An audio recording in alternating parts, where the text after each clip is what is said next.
you're good. Okay.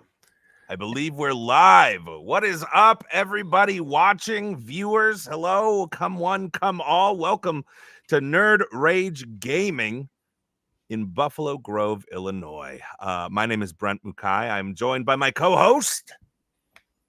I'm Andy from Rules of Villainy. Thanks. Huge shout out to Nerd Rage Gaming for having us here, streaming their local Lorcana Weekly here. I think we got 14 players playing today. All right. In the Chicagoland area here. Some top tier players too. I've been told we've got some really competitive games, but also some really fun, interesting decks as well. I know everyone's either trying to get that playmat at Set Champs these last couple weekends, or they're maybe having a little fun, relaxing for the last couple ones, hang out with some friends.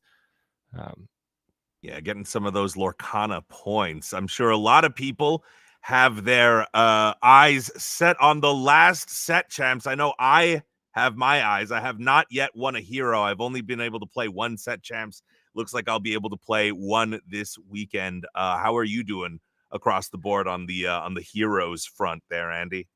Not too bad. I've only missed the top 8 in one of them I've played in.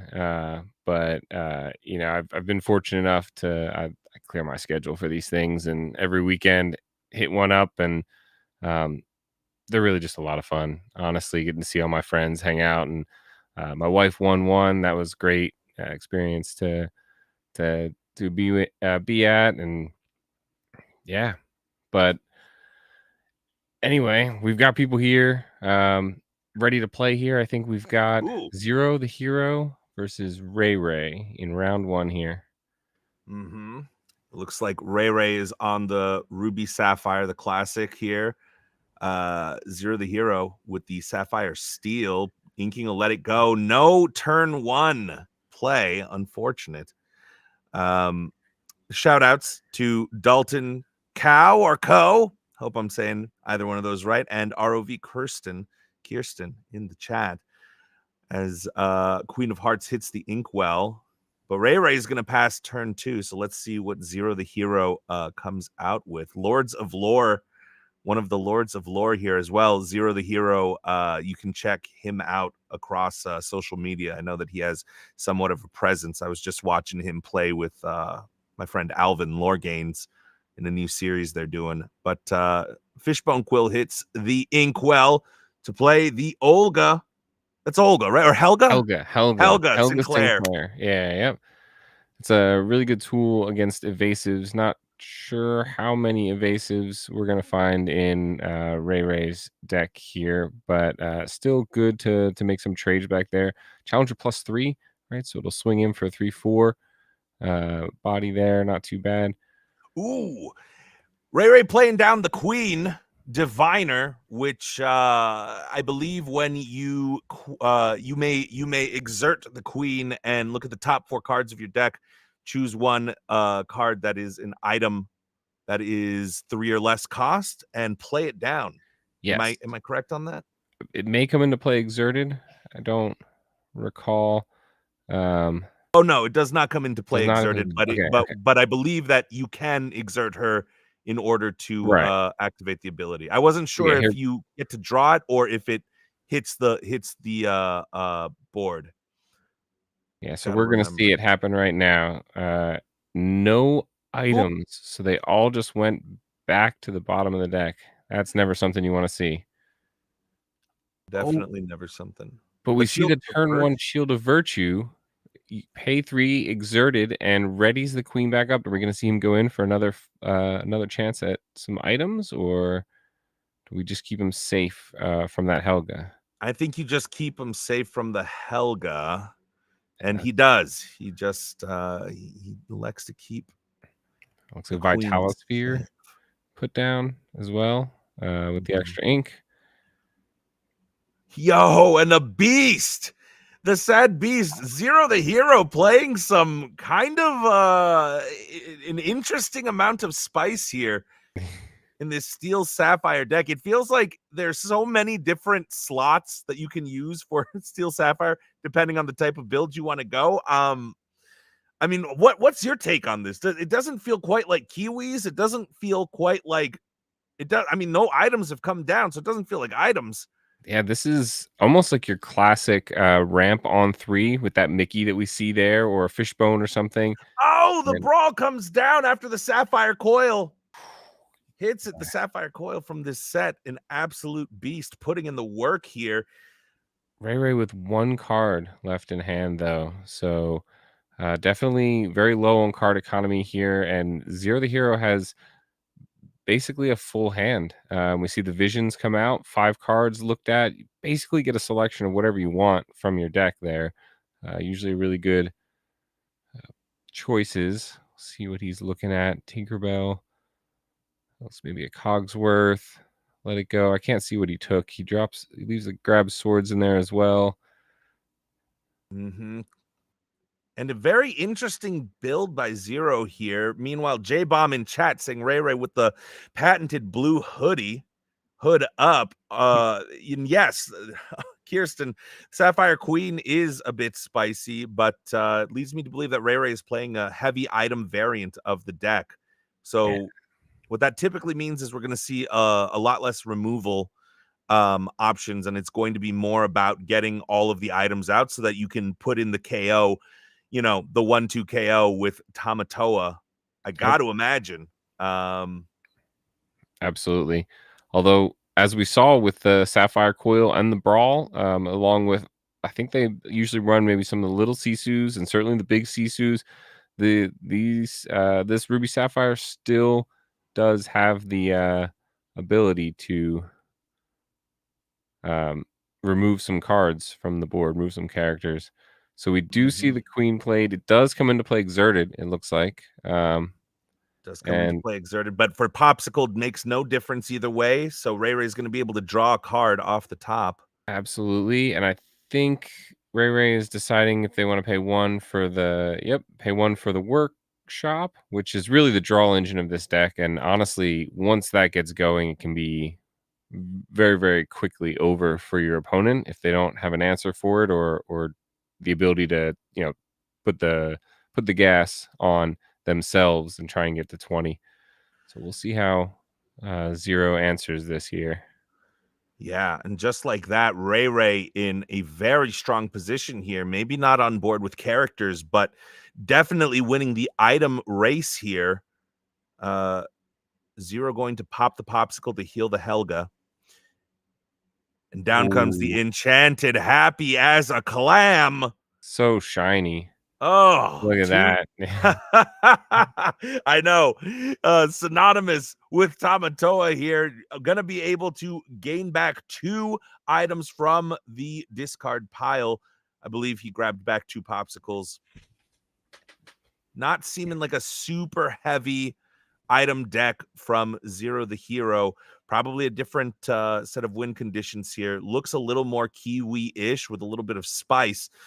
We'll see how it plays into Ray's Ruby Sapphire items build here, as Ray now has about 3 cards. The Queen is off the board. It was not able to, there was not enough ink. And the B prep comes down. And that's a crushing blow. Absolutely. That is the one luxury of playing Ruby, is that if your opponent goes too wide, you can just sort of press that button, as they say. But again, Zero the Hero has a full hand. Looks like 5 cards in hand there, and so very much has the ability to refill the board and certainly put pressure back on Ray to either find that Tamatoa and win the game immediately, or continue to answer all these threats. And Aerial Sonic Warrior coming down. I have no idea what Zero is thinking and what his deck has in store. I mean, this is a spicy of spicy decks. We're talking kimchi levels of spice here. Absolutely. Wandering Monster in the chat saying these guys are great at finding the obscure tech, and I am willing to agree here. Ray, I mean, who knows what he's going to put down next? Down comes Sisu in combination with the Sapphire Coil, going to banish the aerial. And I mean, Zero the Hero might have card advantage here, but it's all going to mean nothing if Ray keeps pulling the right removal at the right times here to keep him in check, going for the long game. And at every single turn that Zero is not questing and able to, another aerial Sonic Warrior coming down, not being able to quest out is a ticking clock that Ray is counting on to be able to eventually get down the Tamatoa, the lucky dime, I'm assuming, and win the game out in 1 or 2 turns. Yeah, absolutely. It almost looks like Ray is just drawing the top card. Come on, Tamatoa, looking for that. Although really for lore for Zero, it doesn't seem like Ray is really in any threat of losing anytime soon, right? So yeah, little bits of time. I mean, we've all been there. When we get to 18 lore, our opponent on Ruby Sapphires at 0, and then they just snatch it, and down comes Tamatoa. Oh, man. And maybe not as shiny as that Enchanted, but definitely the so shiny Tamatoa hitting the board. And now, playing a steel deck. Yeah, I mean, it's going to be difficult to remove. I mean, if you're Zero the Hero, what are you hoping for here, Andy? Maybe something like a Hades or Let It Go. You could actually play Let It Go here, take out the Tamatoa, and then use the aerial ability to put damage on the Sisu and clear the board that way. That would definitely be effective. That is true. That seems like the easiest answer. And given the amount of thought going into this, I suspect there's something different in store. Yep. Oh. Along Came Zeus is the one clean answer here, because then with Ariel's ability, you'll be able to pay extra and deal the damage. Looks like instead Zero is going to, play it out. And then Whole New World. I was wondering if we were going to see a Whole New World from Zero the Hero. I mean, but definitely. Sorry, go ahead. I'm sorry, but now he can pay again as well, right? Yep. To do the last 3 damage to the... Wow. So he doesn't even need to find a song off the top or anything to finish it off. That was very clean. A phenomenal combo, and Zero showing, why he's so good and why he has such a social media presence. Definitely a dangerous player. Ray calls the judge. He tried to ink twice. Now it's Ray who's on the back foot. Tamatoa, one of the answers gone. I mean, that's one of the big things about playing this items heavy deck is if 4 Tamatoas hit the discard, I don't think there's a way to come back. It does not easily. Yeah, and one of the 4, 25% of Ray's win conditions have now hit the discard, and you got to also be afraid of one Whole New World being played. I got to imagine Zero has more in store in the deck, so at any moment, your win conditions in your hand are not safe. So the question is, what do you prioritize here? I'm seeing a Scar as the top card in Ray's hand. This looks like a good play here. I like this play here. We'll see the Scar be able to take out the Helga and the aerial and ready itself back up. All while only taking the 3 damage from the aerial. Very, very clean. And not even taking the 3 damage from the aerial because of the Sapphire Coil. Only 1 damage about to be coming back. Now make that 0 damage as Sail the Azurite Sea comes down. If Ray inks again, that aerial is going to be 0 strength. And that is another ink. So that Scar is going to get to eat for free. Using the Vitalosphere. Yep. Take it out. Re-ready him. And what a back and forth this is, and 1 lore to boot. So now Ray on the board here. Officially. Yep. Woo.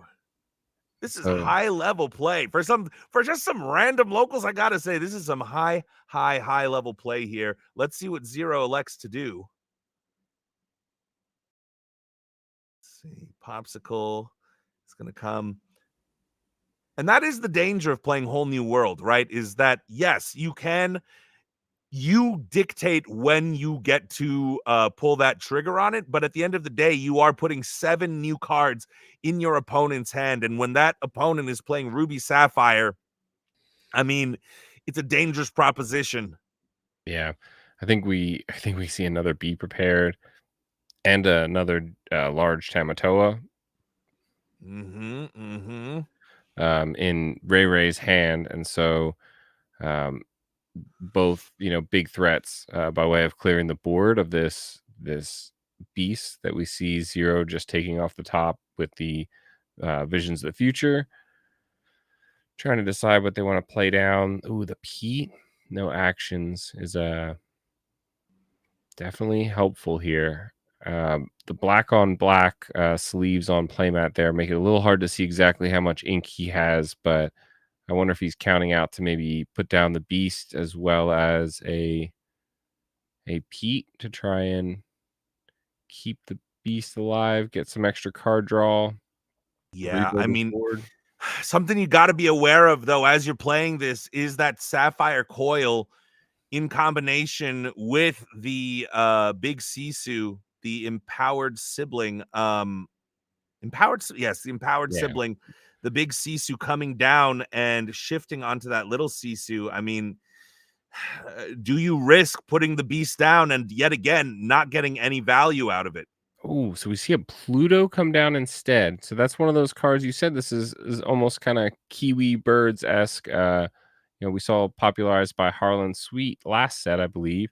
The Pluto being very much a staple card of that, right? You got that Alice Pluto combo. So we see the Pluto come down, almost sort of to bait out um, maybe either a Be Prepared or some of the removal, so that something like the beast Oh, can survive. Scrooge incoming. Oof. Nothing like playing a 4/4 that gets you an item for free, huh? Yep. That item also working synergistically with the Maurice's workshop. Will be able to pay 1 for the popsicle, pay an additional 1 to gain a little more card advantage. I mean, just a well-oiled machine is the Ruby Sapphire deck. Oh, I'm not sure wha what is that that's card? a What launch. Oh, he made him leave the table. He launched him off out of the chair. I believe that card says banish one of your items and deal 5 damage to a character. I'm about to look it up right now because we told you, Spicy. Banish chosen item of yours to deal 5 damage to chosen character. Oh my And goodness. with that Pluto off the board, I mean, man, we are witnessing a battle of spices here.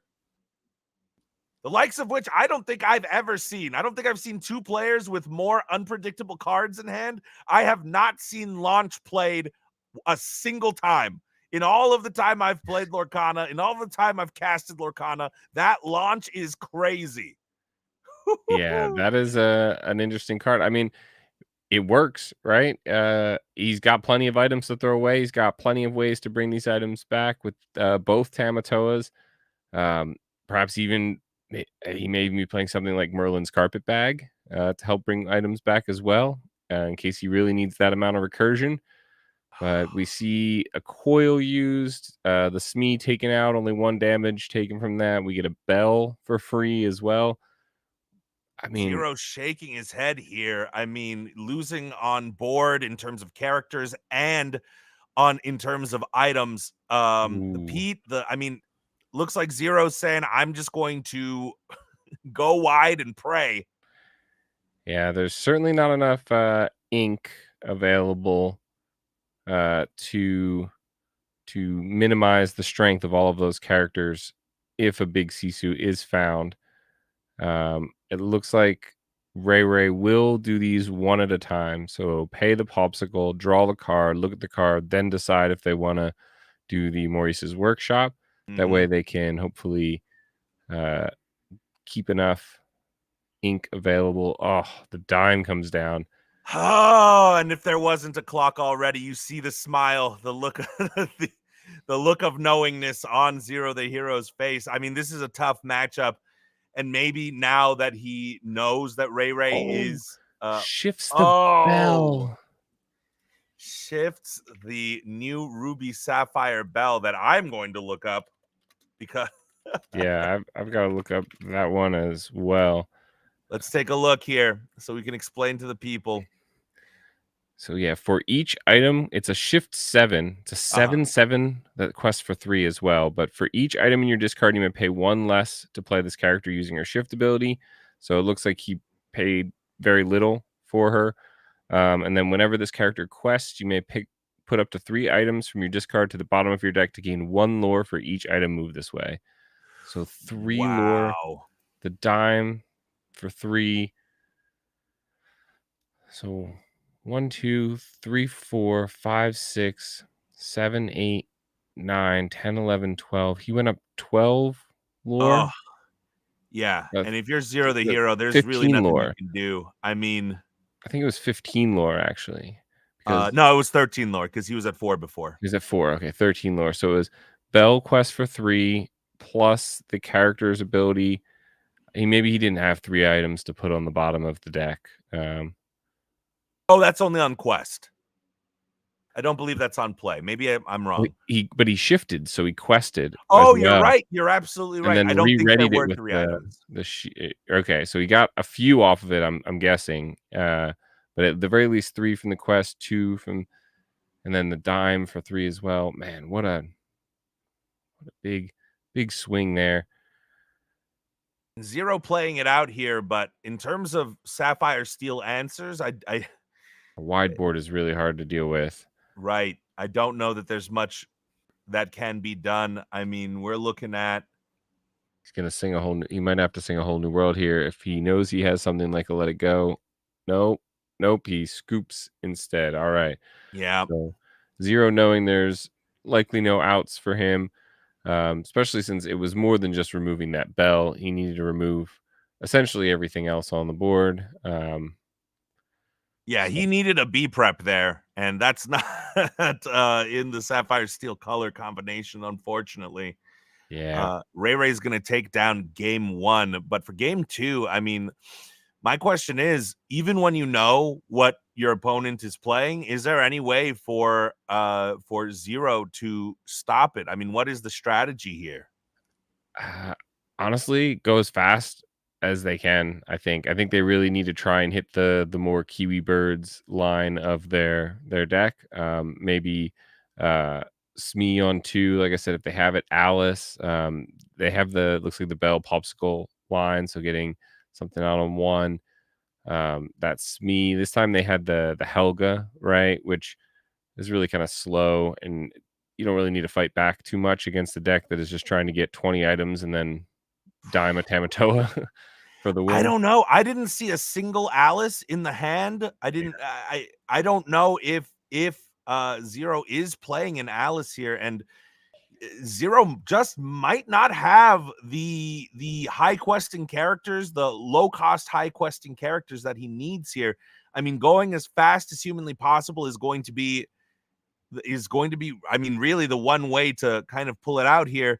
He's electing to play things like Mickey Mouse, Detective Mickey, Yeah, the Tinkerbell. I mean, I'm seeing the Cogsworth. Cogsworth is pretty strong. Cogsworth is going to survive at least until like a big Sisu turn. Right, or the B prep, which you know that your opponent Yeah, is on. sure. So Zero in a very rough spot. I mean, both of them looking like they're chucking back 3 here.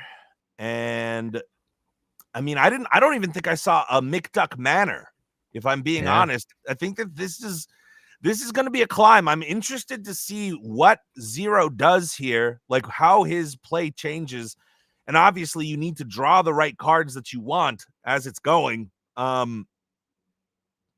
an uphill battle for sure. ROV Reckless saying, make me want to play Bell now, LOL.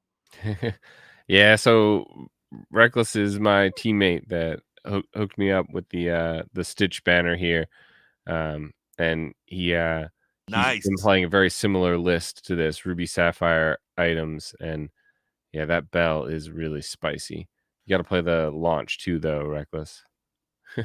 Zero off to a good start here, playing the popsicle, but I mean, that's exactly it. I think Zero's build is more of a medium build. I don't think it is quite the Kiwis that we were thinking that it might be. Oh, Yeah, and then especially after he played, he didn't have the 2-drop, so he had to play another popsicle, and then finds the 2-drop off the draw. That's always the worst. Brutal, absolutely brutal. And not even finding the bell to pop the popsicle and get some immediate lore on board. I mean, you know that every single turn that you're not questing is a turn that you're giving Ray a chance to just set you up for the ultimate destruction. Yep. And now Ray takes the sort of ink advantage here by hitting the turn 2 ramp. We'll see if Zero here, I think they have the Mickey, so they should be able to ramp on 3 as they were planning. And agreed, Reckless, launch was dope. I mean, when both casters go, what is that? Yeah. I think you know that you're on some special sauce there. We saw Zero get up from the table and get launched himself. So exactly. It launched Zero out of the seat. Oh no, the Queen's coming down with the Shield of Virtue, and now Zero playing it real cool, nodding his head. Okay, so that's an option. We also, I think that's an enchanted. Is it enchanted Zeus in hand? No, that's the Ariel. Okay. I believe that's the Ariel. I think it's from the same set, so it's very similar foiling. Yeah, the big Tink in hand also. The Beast. But a Beast coming down, and I mean, that's a great start. It's not the easiest for Ray to remove here. He is at 4 ink, right? So Maurice's Workshop about to hit. Yep. Okay, so we needed a coil off that. So I don't know if this beast is going to be able to be removed this turn. So it will draw 0, an extra card. We are going to look for another item. So this time electing to double use it instead of keeping it safe.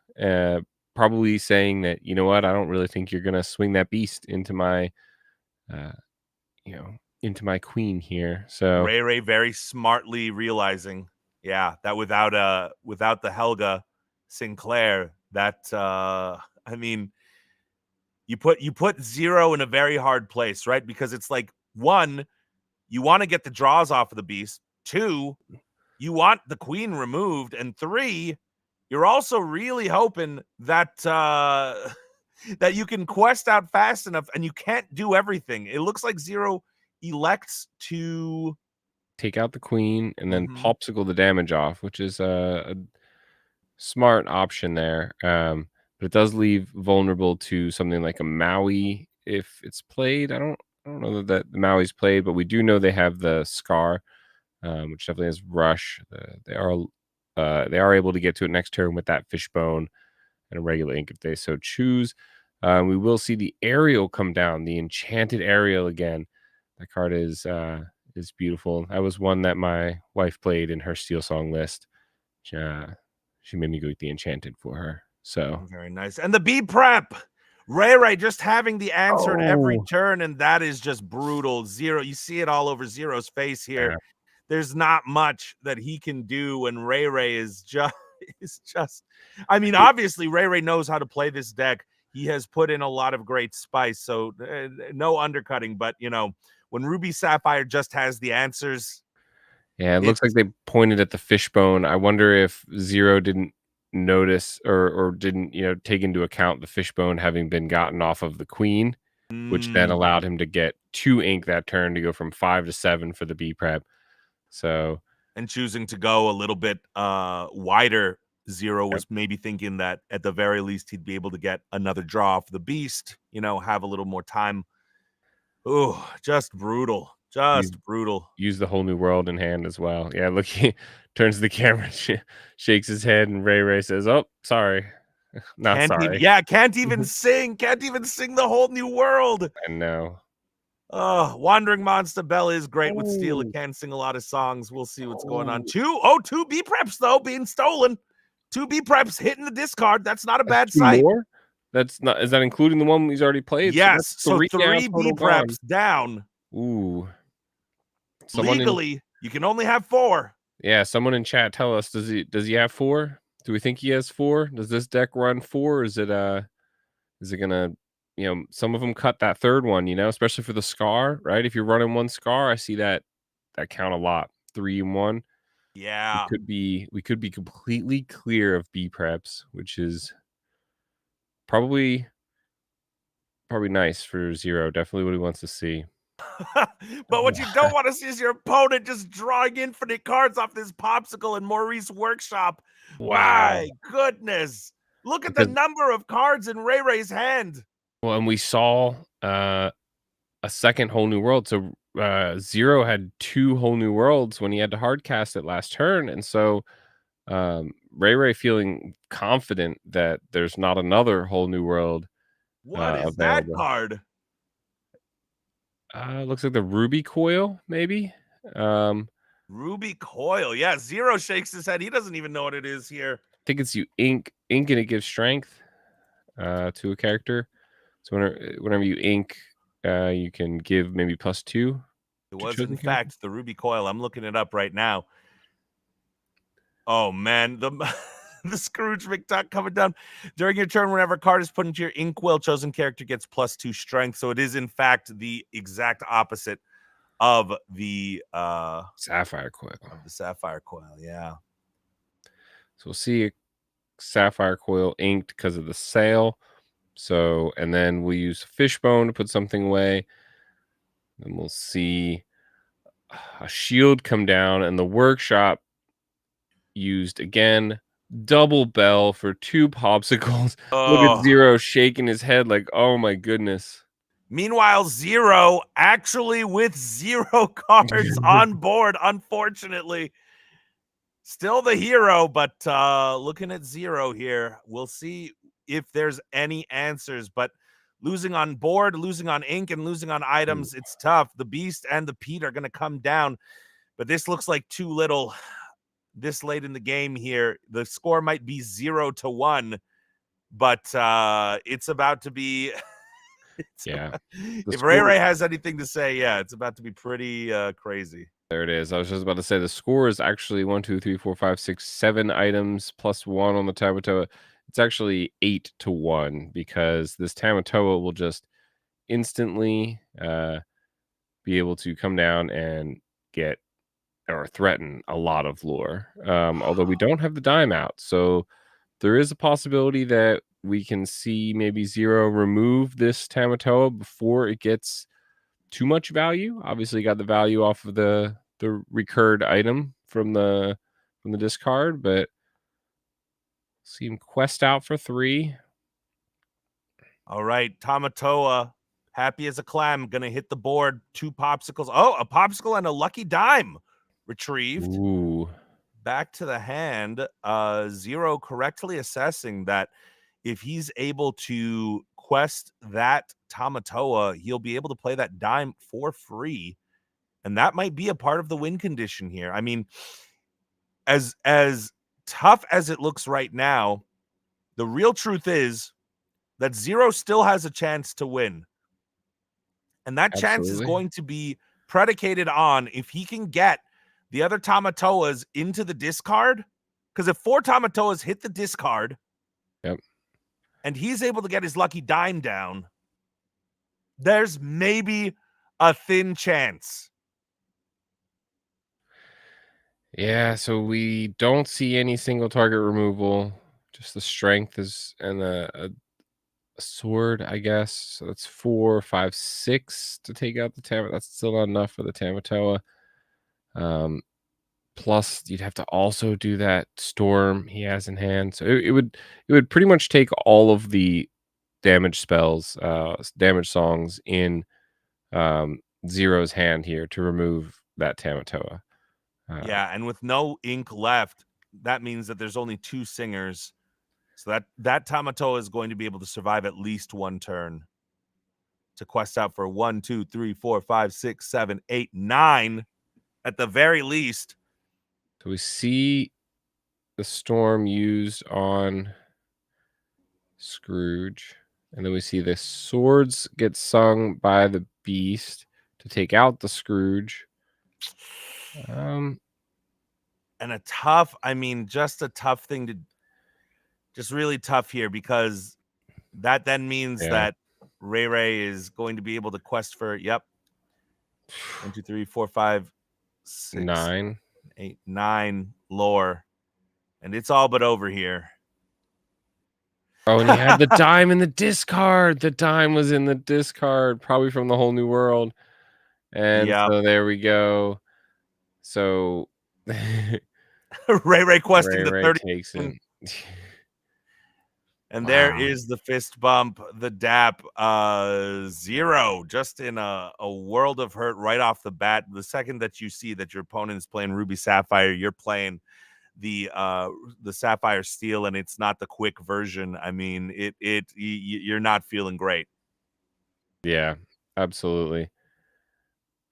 I think both players doing what they could. As we cut to the next game here, it looks like Ruby Amethyst versus Blurple coming down. Oh, check it out. We've got the autographed Great Stone Dragon. Looks like, I'm guessing the artist autographed it with the put the smiley face on the Great Stone Dragon. All right, and the Enchanted Sisu comes out. Man, we cut to this one right at a good time. We got all the shiny cards out there. All the best shinies here. So typically we are a little bit later in this game, I believe, based on the board state here, but typically Blurple is one of the stronger of the amethyst decks. It is a little weak to a wider board. I was no B prep, obviously, but its ability to ramp up and get to cards like Genie or Rabbit even faster than the other amethyst decks means that it can get its engine going and start gaining that lore. And then it has all the same tools that the other Sapphire decks have that or amethyst decks have that can get you that lore at the end with things like Goat and Bounce. So, and Ivan with the Finders Keepers Enchanted and a Befuddle Enchanted and a Maui Enchanted. I'm more interested in the Befuddle in a Ruby Amethyst deck. That is some spice right there. Yeah, I guess maybe too much Chernadogs at the local. Very possible. Very, very possible. And now Tomas. Actually, I think I know Ivan. I think we the 1K that we casted recently, he won that event, I believe. Took first place, got a really nice playmat, was playing a Ruby Amethyst list as well that was very non-conventional. It was conventional but non-conventional. It had quite a few extra cards in it. And they were all these like one of like toolbox cards, like maybe a Befuddle or like the Rush 2/2 Queen. Fish hooks, obviously, it's gotten a little more popular now, but yeah, it was very, very interesting list. So I'm sure we'll see some nice cards. Very, showcasing the amount of skill needed, right, to play a toolbox type deck. Another Befuddle hitting the Inkwell and another Enchanted Maui. What is this last turn? I'm getting deja vu here. Wow. So we're gonna see the Bell traded with one Maui. Maui take out the Hades. I wish we could see the lore counts here. And and if you look at Ivan's hand, Ivan's just got a full grip of cards. Absolutely. Looks like over starting hand. Yeah. A lot of ink, always inking every turn. A lot of cards that replace themselves. Giving himself options. This is a style similar to Ed, who won the North American Championships here. Loves drawing cards, loves having answers. And the one thing is that when you're playing against a deck like Sapphire Amethyst, the old Blurple, you know that nothing in the hand, nothing is going to be able to rip anything out of your hand. So you can just keep drawing unlimited, knowing that there's no whole new world, knowing that there's no bare necessities, knowing that there's no Ursula Deceiver. to rip anything out. You can literally just keep drawing. And honestly, both players are holding a large stack of cards in their hand. Honestly, we see the Jafar come down. This is as my co-host calls it, Jaflurple. Jaflurple, I've heard that. The Jaflurple. So we may see, similar to the Ruby Sapphire with the Tamatoa, we may see this deck go from I think they're at 12 now. I think those dice they moved in there for us maybe are the lore. So, but we may see them go from 12 to 20. Oh, there we go. Yeah. And now we're going to 8. And I got to imagine a B prep incoming here. Why else use the library? Why else? Yep, B prep on the way. Draw 2 more cards off of that library, showcasing. 3. Oh, because of the Cusco. Because of the Cusco as well. Just fistful of cards, right? Ooh. And I don't know if Tomas is playing the Jafar. Then I got to imagine that there is an opportunity to do some shenanigans with stuff like the lamp, but will he be able to get that Jafar down and exerted, which is the other condition to be able to gain lore off of every card that you draw? I don't think that Ivan is going to let him. Doesn't seem like, yeah. Sorry. I think we actually have a bigger problem here is that Tomas is playing with ink tokens and appears to have run out of ink tokens. That's how much ink they have in their inkwell here. So, I hope they're not planning on inking anything else in this game. But we see the Popsicle and the Croquet Mallet brought out. Another Jafar put down. The Croquet Mallet to give it rush. And they're counting how many cards they have in hand. This Jafar gets +1 strength for each card in your hand. I'm guessing they have more than 8. And as a result, should be able to... maybe they had more than 8 and then went to less than 8. And so they use the crab to take out that library. Yep. But actually, we do see some more ink tokens come in. So, yeah, we're able to continue inking. When you're playing Jaflurple, you better bring a full stack of ink tokens. That's all I'll say. Yeah, absolutely. So Ivan plays the Finders Keepers, looking, I guess, for another B prep, found it, and continues to keep the Jafar in check. Interesting. A humongous discard pile here. Wow.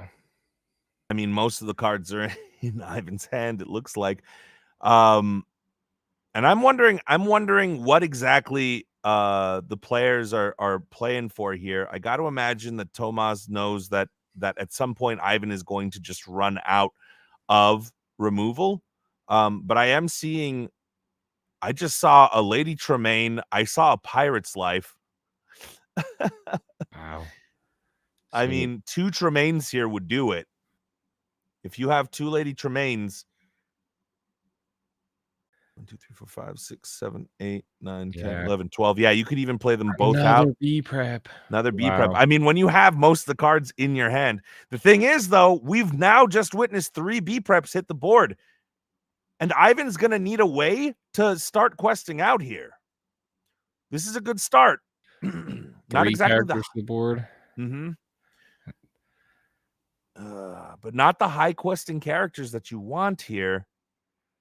I'm wondering if Ivan, for this toolbox type of deck he's playing, is electing to go no goat, because I would have assumed we would see some goat bounce action happening. I'm going to go ahead and assume that he either doesn't have it or they might already be in the discard here. Classic Elsa, 5th Spirit play coming down to take out the Chernobog's followers, saying, "Hey, keep it to 90 cards in your hand. We don't need 91." Oh, so we move the damage, give him the card for the Cusco, and I think we passed the turn. Yeah. So I think Ivan essentially had to answer those last 2 or 3 Jafar turns there, because I think Jafar basically poses the threat of being able to win the game if it sticks on the board. Because of its ability to gain lore so quickly from drawing cards. Tomas has a ton of cards in hand. Certainly has things like friends or finders keepers that they may just be holding on to try and use. Pirate's Life comes down. Okay, so now we see the lure starting to swing here. That's going to be a large part of Ivan's win con is cards like Maui Shark being able to hit the board. And now we're seeing the drawback also of these toolbox decks. I mean, Ivan has so many cards in hand, but is struggling to find the answers. What you typically do with the toolbox is you have a bunch of options, but that means that you're not playing the clean 3 ofs and 4 ofs in the deck. I mean, 4 of Maui Shark right here would be absolutely brutal to have to deal with. I'm wondering if Ivan has shaved off some of that stuff to give himself more options when he needs them, but that's going to ultimately hurt here. The lamp is going to get popped on Tomas's side. He's going to be able to bounce back a character as well as draw 2 cards. He elects to bounce back his own genie because he says, I have so much ink. Why not draw another card, put the genie right back down? I mean, on board, Ivan is losing this. 1 B prep could change the whole game, but I mean, we've seen 3 just in the short amount of time we've been on spectating this game. We don't know if the 4th one has already been played, if there is even a 4th one. And Ivan draws into a second Lady Tremaine, which would have been good a couple turns ago. Ooh, Ivan doing the math. Still not bad this turn, right? All 3 of those are decent threats. But again, I think I would be really, really worried that if the Jafar gets shifted and turned sideways, that they could go pretty quickly to 20 lore. So the other Tremaine comes down. We'll see. Yep. So they are electing to keep the Jafar around. Double Tremaine, both enchanteds. The Cusco comes down just because, might as well. Yeah. And the one upside here, I mean, obviously Tomas keeping the Jafar there means that we know exactly what's coming. Shift Jafar probably incoming here. Oh, interesting. Doesn't have it. Why? Huh. I wonder why keep the Jafar. I guess the Jafar is a great card either way, and it's a part of your win condition. So if you draw into it in the future, if you top deck the Jafar off of that genie, I mean, that's you have enough ink to keep drawing here.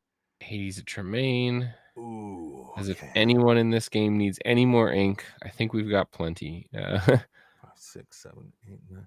Yeah, and I mean Ivan at both of these guys at what seems to be unlimited ink. But Ivan dodges a very scary bullet. I think because we've got to be at the point where we're starting to count how many cards are left in our deck too, right? Like, there we go. Okay, 1.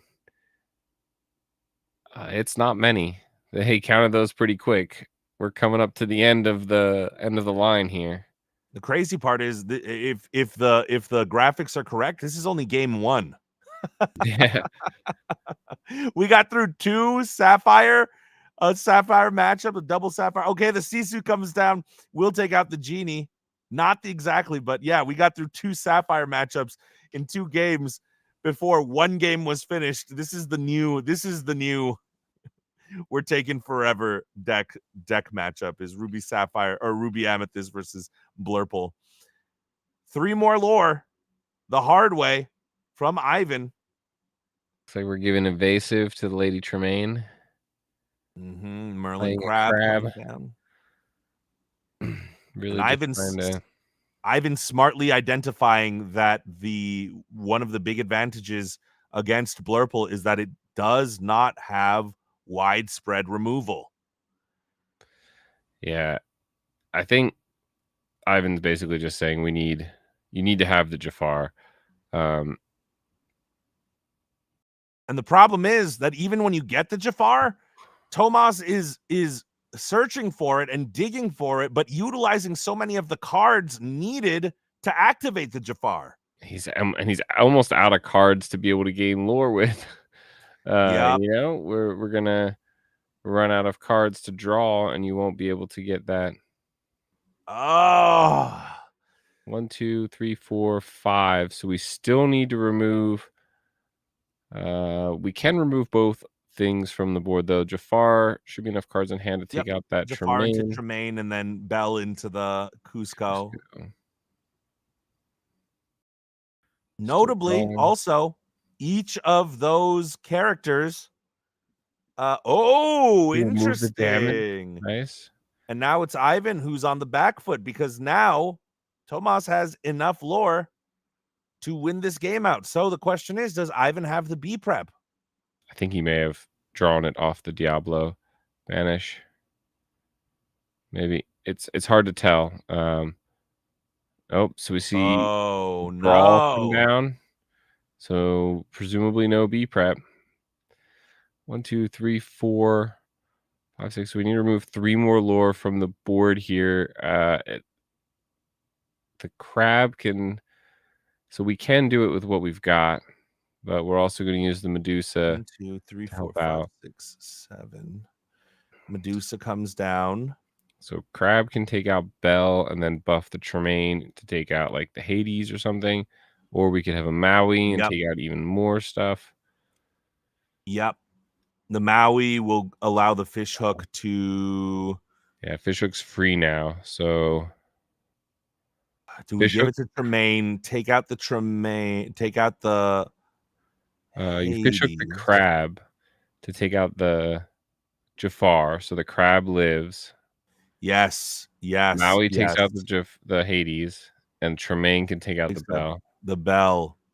And just like that, Ivan has found the answer. Oh, he quests for 2.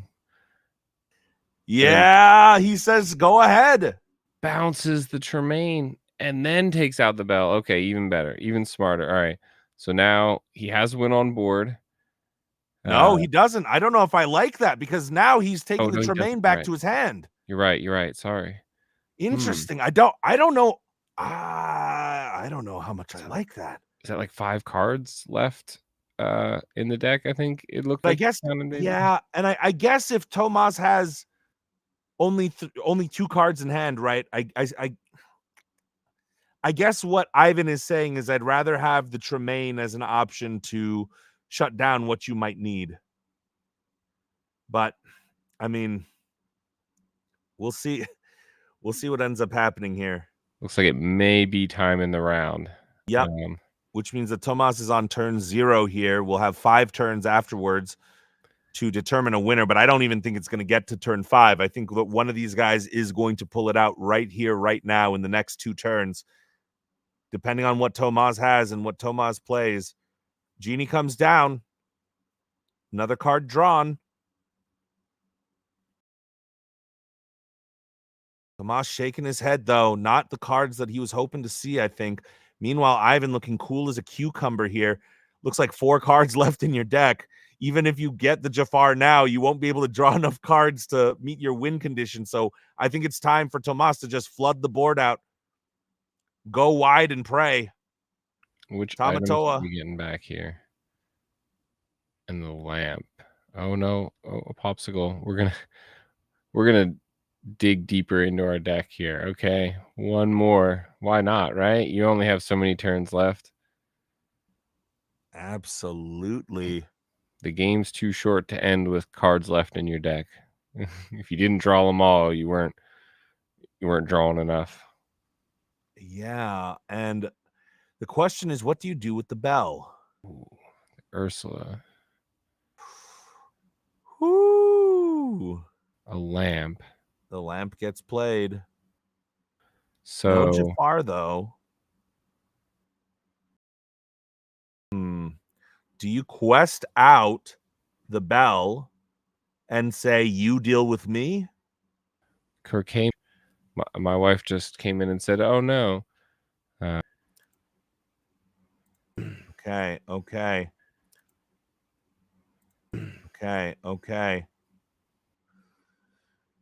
The Lady Tremaine comes down. Yep. Yeah, the bell. Obviously, Easy. you got to get the bell out. Easy choice. All right. Pirate's Life swings. Oh, no. We see the Diablo come down. So we have win on board here for Ivan. Is Ivan out of cards in their hand finally? Or Okay. Looks like the stream is back up here. So sorry, everybody. There's a big storm out there, as NRG Store is saying in chat. But here's the update of what happened. Lady Tremaine came down. The bell was banished. Pirate's Life came down, bringing Ivan to 18, putting Tomas back to 14 here.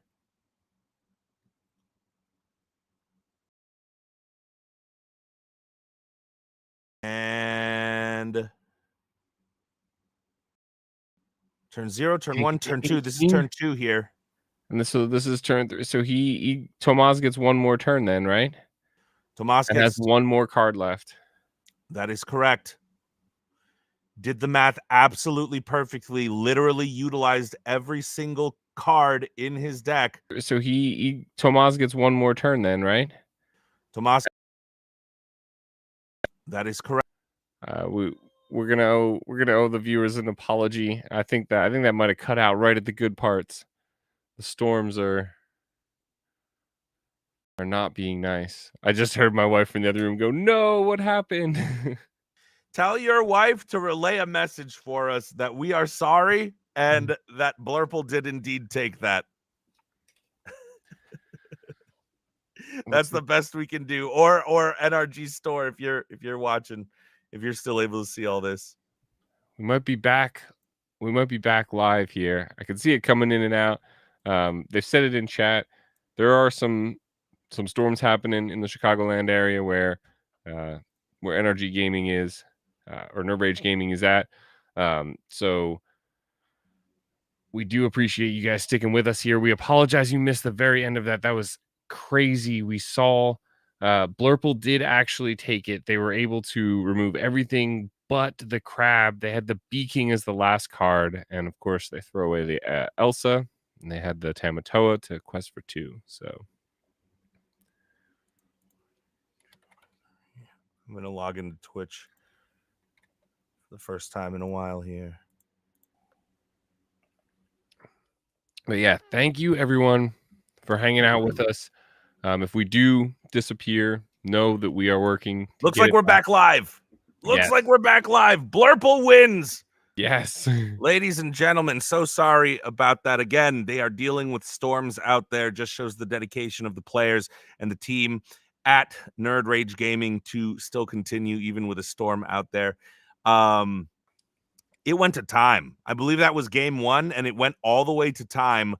It was Tomas with the Blurple deck that ended up taking it. Ivan just literally ran out of the removal needed, could not clinch out the board of could not remove the board of Tomas, and did not find another Pirate's Life to be able to swing up to 20.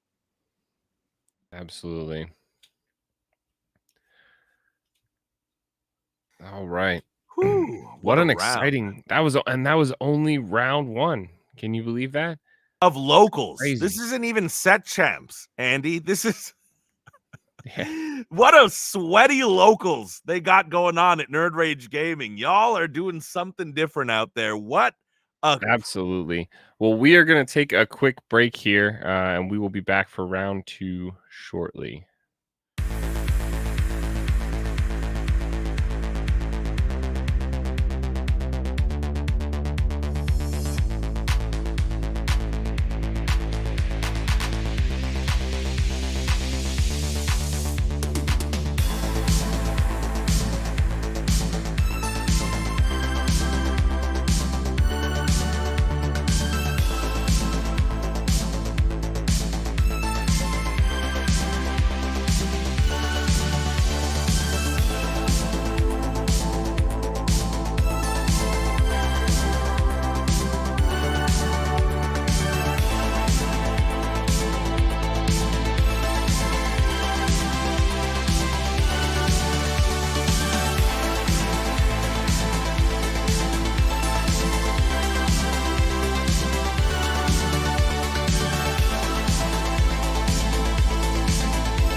And we're back. Woo! What an exciting set of games we just saw there, Brent. Yeah, that was. I mean, I don't know what the locals are like in St. Louis, but man, that's that was incredibly sweaty. We Yeah. got down to the literally turns and my guy Tomas sitting here with one card left in the deck. Yep. Technically, he would draw that card and then quest to win the game. So 0 cards left in the deck with a win at turns. It doesn't get any crazier than that, right? I thought that the craziest thing I was gonna see tonight was Launch getting played, but I think I think it just got beat out by Blurple and Ruby Amethyst matchup, which usually takes quite long, but took the entire time for one game as both players looking almost at the bottom of their deck. What deck do you play? What's your go-to deck, Andy? I've been playing Ruby Sapphire a lot lately. I like the Shark Manor version. It's a lot of fun to get all my cards back from the discard with that shark and just sort of play protect the manor. It's almost like a little castle defense game that you're playing from back in the day, or a little phone game or something. It's got a fun style to it. But Okay, oh we're look, coming in halfway through, and it looks like Thomas is on the deck that you're talking about with the super goof, with the Tipo, with the Grammatala, yeah, the shark. and we see the option between a popsicle and a shark. Does he needs the shark, so he takes the shark here. Quest for 1 with the Tipo. And we've got not a clue here on Sapphire Emerald. This is actually the deck my wife has been practicing recently, and Wow. I'm Okay. not gonna lie, she's been whooping my butt on it when I'm playing Really? Ruby Sapphire. Yeah, it does really, really well into the later game. It obviously depends on the build that they're playing here, but Clarabelle, which we just saw go into the Inkwell there, can be incredibly incredibly powerful. They'll send everything back to your hand. You'll have a full hand. They'll draw a bunch of cards, and then they'll play Bend to My Will, which will make you drop all your cards from your All hand. 7 So cards. Yeah, all cards in your hand. What card is that? I don't even know what card that Not a is Clue just Hero. played. It's I'm sorry? Hero. It's a Hero Hamada. I believe it's a 3/3/2/2, 3 cost 2/2 that when you play a Floodborn character on top of this card, you may draw a card. Interesting. Okay. So I'm this is imagine actually yeah. the shift version of the Emerald Sapphire. So we are going to see things like Clarabelle, but we're going to see cards like Morph. We're going to see the Shift Baymax, the Universal Shift Baymax, come down probably at some Mhm. point. It does have the Diablo package, I believe. We're also looking at the Shift Hero. So the card that you get from the set champs, when that shifted, it's going to give, yep, here we go. We see it come down. This looks like the promo version from the set champs. So your Floodborn cards with a character underneath them gain Ward and Evasive. So this is now a 4/5, I believe. That quest for 3 that has Ward and Evasive. You can see it on Thomas's face, going like, "Whoa, how am I supposed to interact with that card?" That have a card in the game, Invasive and Ward. Yep, Hiro Hamada coming down. I don't know if Not a Clue actually drew off of the Hiro Hamada because Ooh, so they may have forgotten that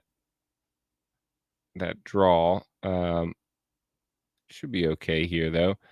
We see the hero take out the Tipo, opting to try and clear the board a bit. Oh, there's we the see, draw. there we go. We see it come down. A nice friendly locals, go Yes, ahead and draw the card. Looks like. absolutely. Um, I don't know. I mean, So we see the shark come down. So the shark is a good answer for this hero Hamada. Um, yep, so we will will have to see. survive. Yeah, the shark will survive, the hero will be banished, and an action will be reclaimed. So does kind of shut it down a little bit. We'll see if Not a Clue has one of the answers here for it. Sapphire Emerald, and that's the power of the shark here, right? Is that Nauticlue's going to have to find an answer, but Sapphire Emerald again going to struggle in the same ways that Blurple does, Yep. considering that they don't have much removal, and that shark is going to be a problem because without the removal, how do you remove the shark? But with the shark on board, how do you plan on the Diablo coming down? Interesting. Ooh, okay. So we know the hero is safe because it does have ward. Mhm. Obviously, something like a B prep could take it out, but another shark comes down. Absolutely Yeah, disheartening. where Emerald and Sapphire does have removal, it is usually spot removal, which usually you think, okay, well, I can use my one let it go or my one or two you're welcomes to try and get rid of this shark. But now two sharks coming down here demands a lot of answers from Not a Clue here for sure. Demands an incredible amount of answers. I mean, following up to a double shark play with Visions of the Future. So now for just Two lore. 2 ink, Thomas is going to be able to draw into another answer potentially down the road, but also gain 2 lore. And Not a Clue is in a very, very dangerous position here because now Thomas is going to go ahead and quest those Talas, and there's not much that Not a Clue can do. I mean, your wife plays the deck. You might know it better than me, but she threw away this version in exchange for the bend to my will version with a lot more of the ramp tools and things, mainly because of some of the things we're seeing here. Maui Shark is a menace, like it is to most ink color combinations and most decks out there, and she also they still have the threat of be prepared, right? So it's not even like let me just go really wide and then try and quest with a couple big quests here or there or something, but it's really you're just kind of at this standstill until you're able to take out now two half sharks here. yeah. So we see Baymax Universal Shift get shifted on top of, I believe that was a small Clarabelle there. So that does heal the card it shifts onto. No damage, obviously. But key here is that it now has ward and evasive because of the passive effect of that hero, because it is a Floodborn with something on top of it. Right. And we see a Diablo shifted on top of a Diablo by dropping the Under the Sea, giving it also ward, and I mean, it already had evasive, but Right, but the big wow. issue here is that the Maui half shark is also evasive. So, Right. I mean, those sharks are going to be able to eat those up and take back the Visions of the Future for another 2 lore each.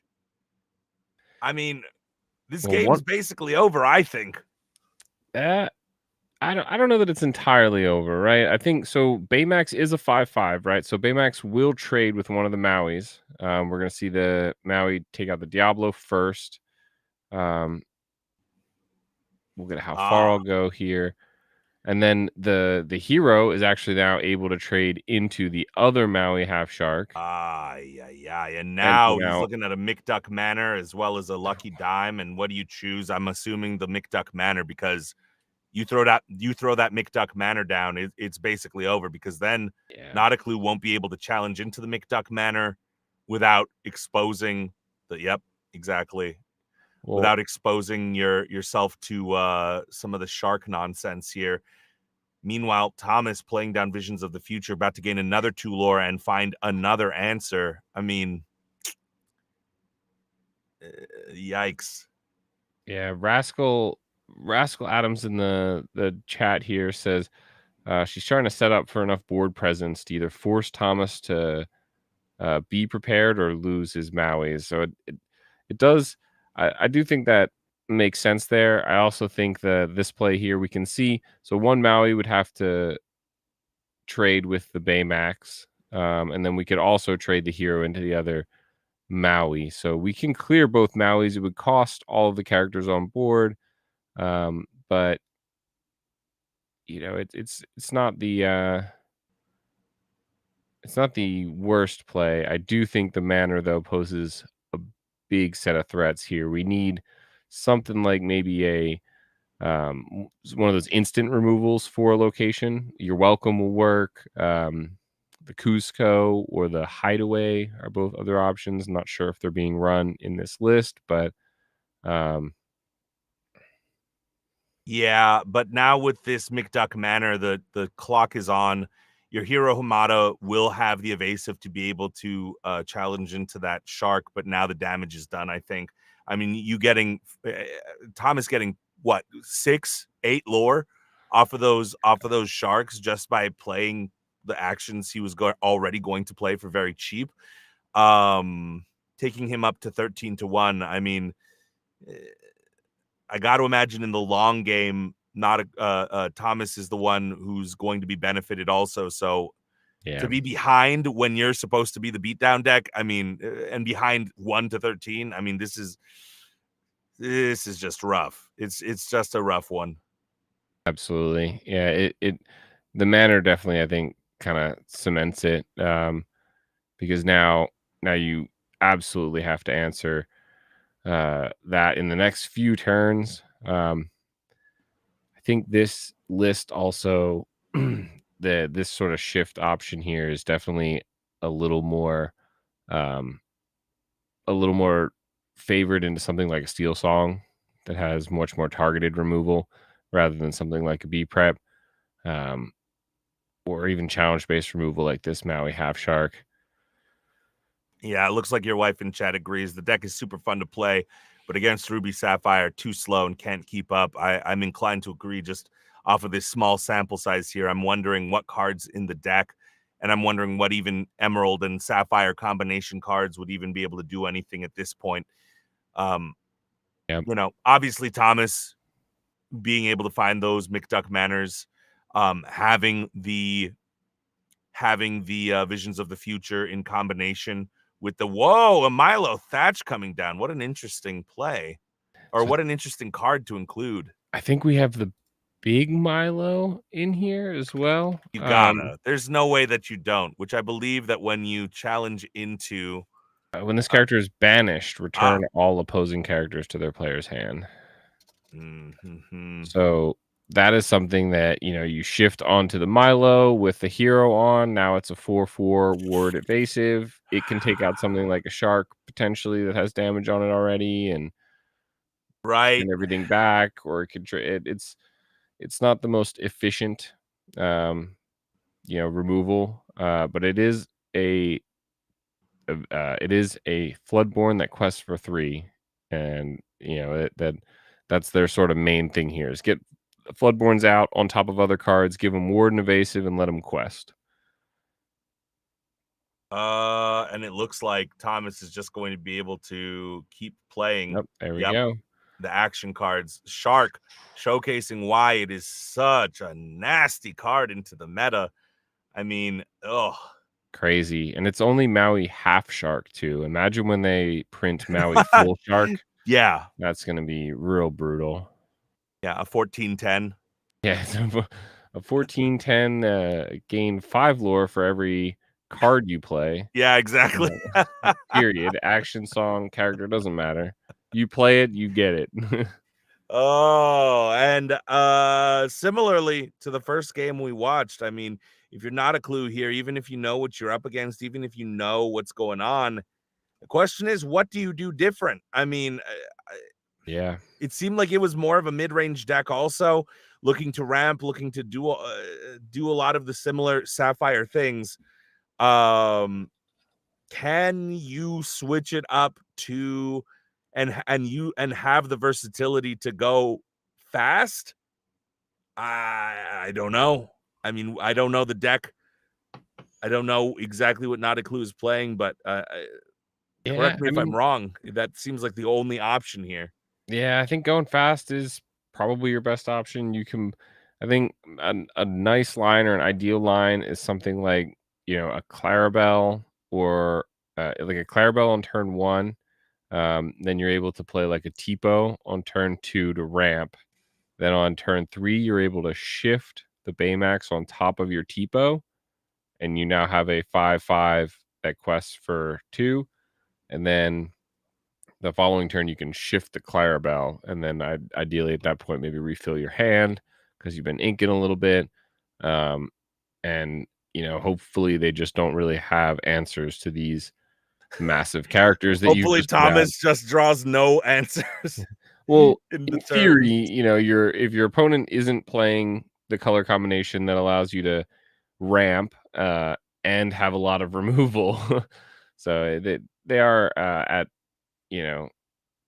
they have an uphill battle for sure. Not a Clue does 100%. So As Milo Thatch hits the board, a popsicle on the side of Thomas. We'll see. I mean, we will see. I am interested to see how you change up the tactics when you know that you're playing up against Ruby Sapphire and you know that you're up against the Sharks in the McDuck Manor. I mean, that's just a nasty place to be put. It's a tough, tough way. It's just tough. It's just tough to win.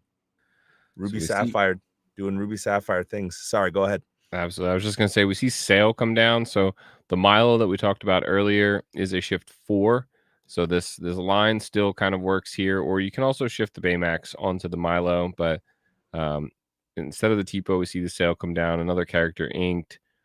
And, the Cove? Is that the Hidden Cove? Yep. Looks like Hidden Cove, which cost 1 6 willpower.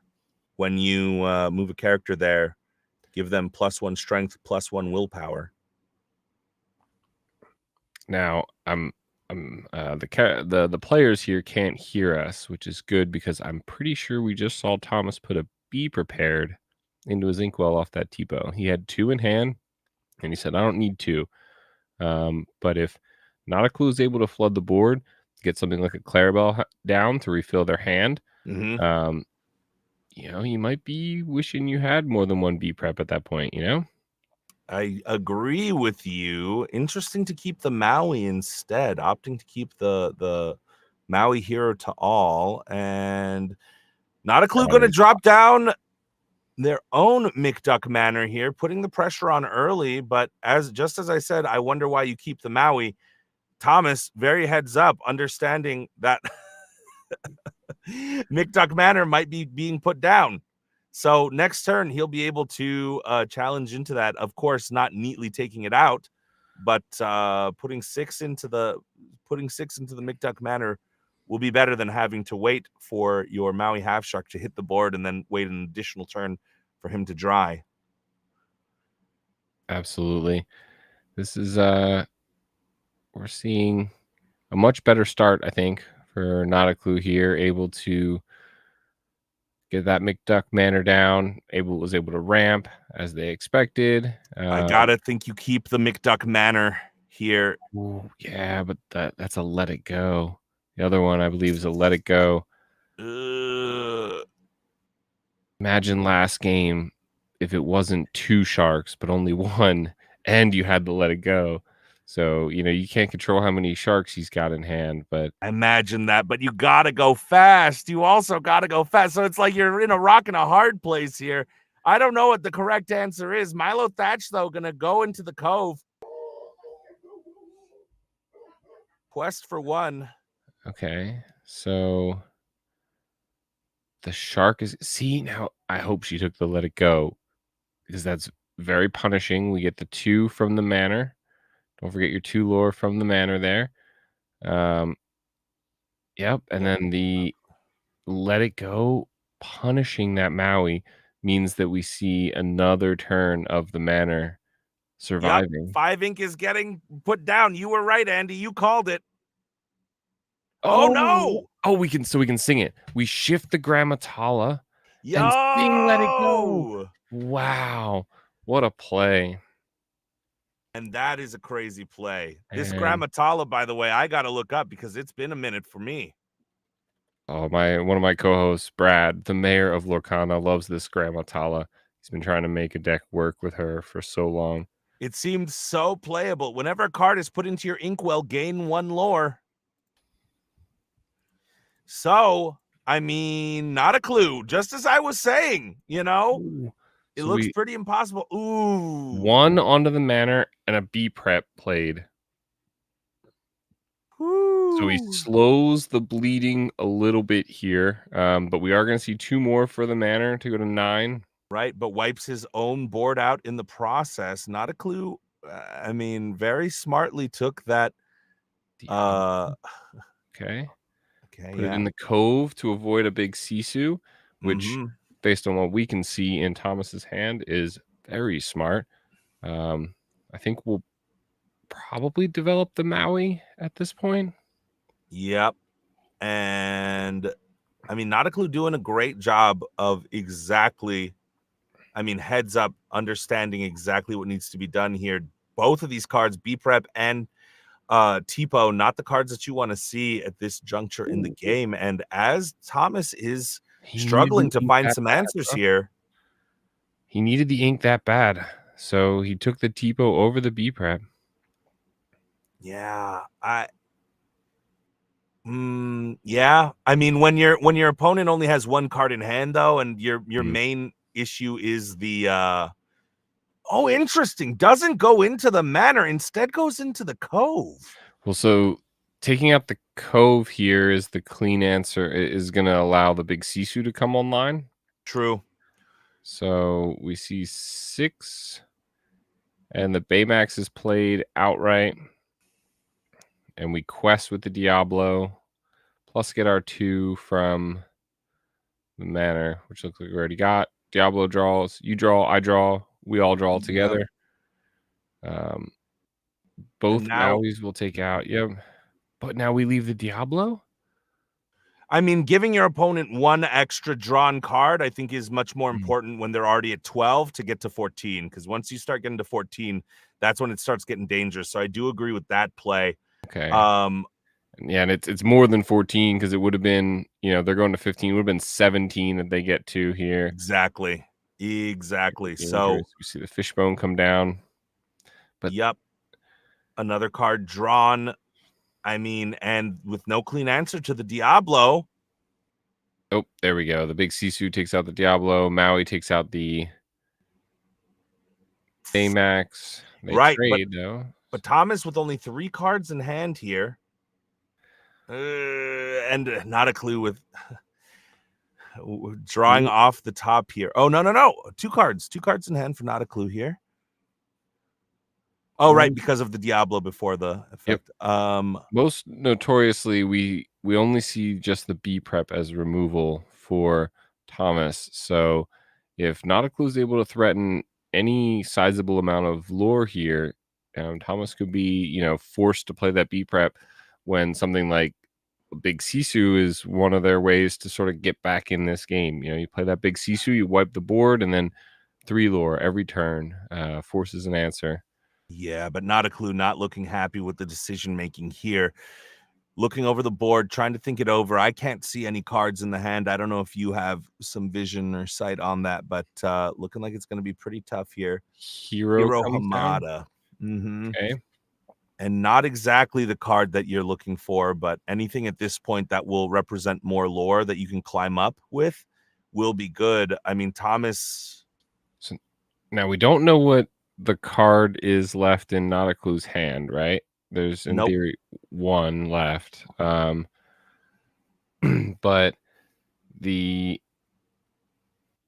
unless they inked it. No, so we have 1 card left in hand, or even if we top deck, if we get the hero shift, right? We shift hero, we can quest for 3 to put us at 18, and the hero is Warden Evasive, which essentially forces the B prep to be played. That is true. A fish hook, a Maui's fish hook, or B prep are essentially like the only answers at that point. Right. And I don't think that Thomas is playing the Maui's fish hook. I haven't seen it at the very least. Ooh. So we'll see what Not a Clue has. I mean, yeah, I'm looking at Thomas's hand. There's another happy as a clam just waiting to come down, smash down 2 more.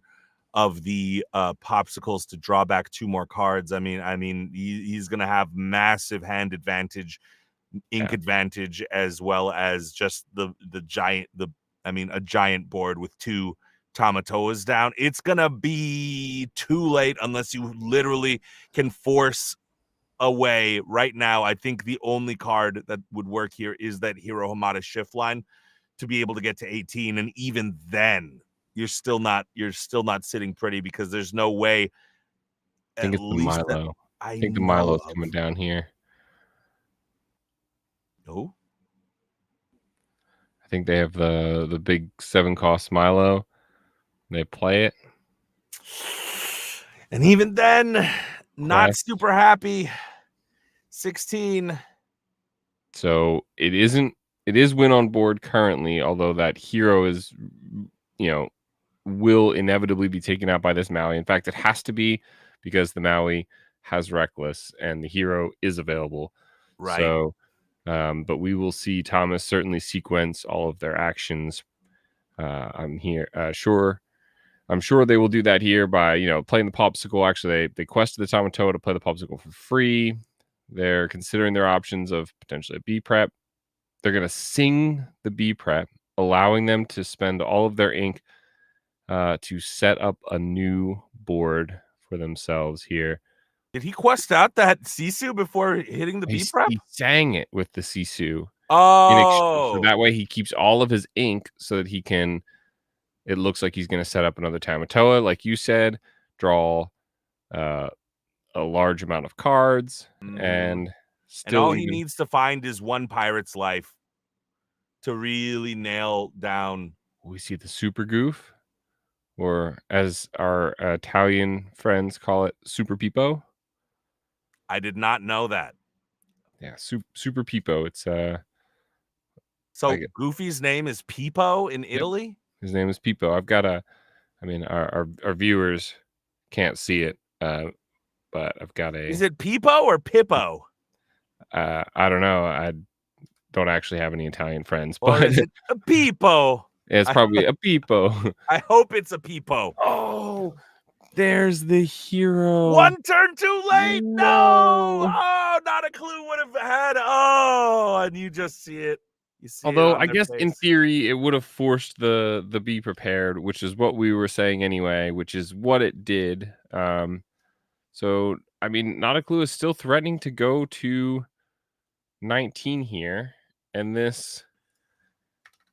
Yeah, but imagine going Hiro Hamada, B prep comes down, and then you go McDuck Manor, right? Like that. That might have been the exact heart of the cards moment that we needed for Not a Clue to win this. I mean, still not out of the weeds here. Thomas definitely not out of the weeds. 16, a scary place to be. Still not finding the Pirate's Life, it looks like, which is going to be a game-changing card here, but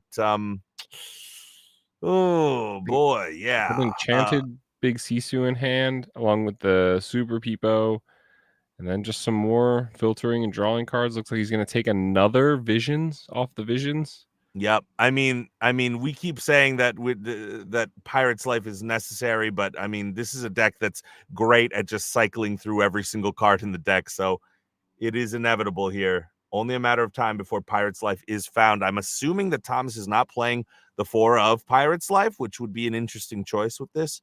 Not a typical, right? Usually those are 4 of Maui Shark, 4 of Pirate's Life. Yeah, 4. Sometimes you can go down to 3, mainly because Maui Shark allows you to bring them back.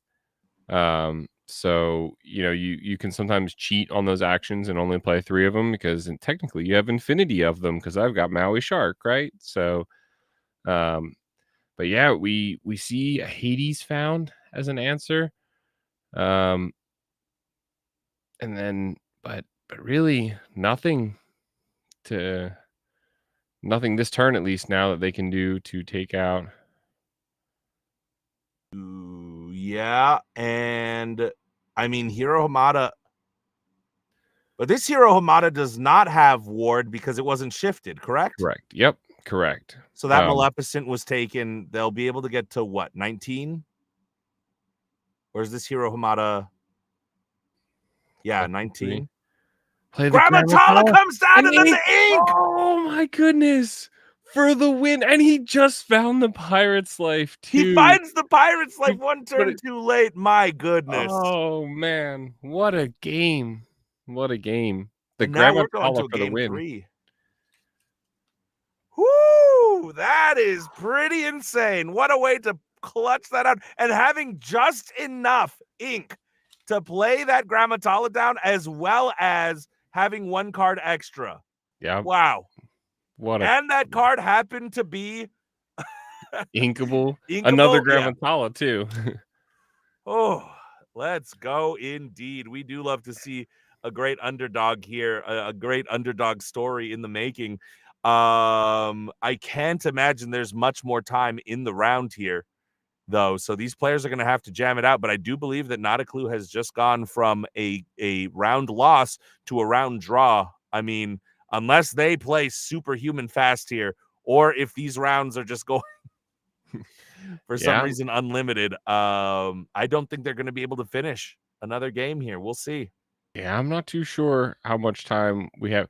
You never know. I've done a couple live streams before, and I've done it where I have and haven't had a round timer, and it's like one of those things where you're locked in the room and you can't tell how much time has gone past. So for all we know, we're only 5 minutes in. It seems like it's been an eternity that we've been sitting here watching these insane games, but we'll see if they can make it all the way through, or if we get another.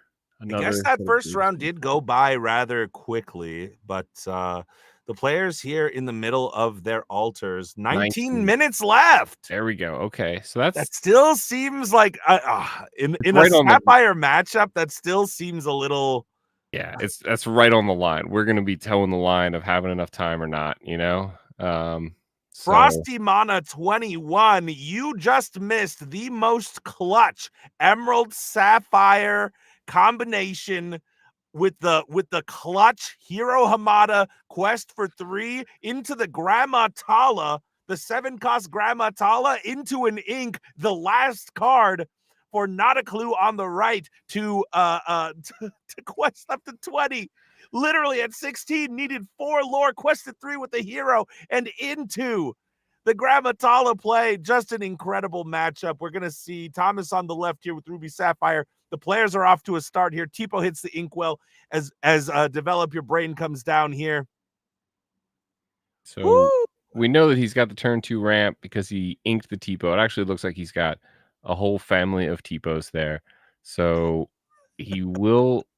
It looks like he still elects to keep the turn 2 ramp in the sail as well. So maybe just looking to ramp a whole bunch to be able to get to some of the bigger cards in his hand, like that Hades we see. But Not a Clue inks the Fishbone and plays the Milo Thatch on turn 1 and passes over to Thomas. Yep. Sell the Azurite Sea, also the preferred way to ramp onto, just because you get to draw the cards, so you don't have to lose as much.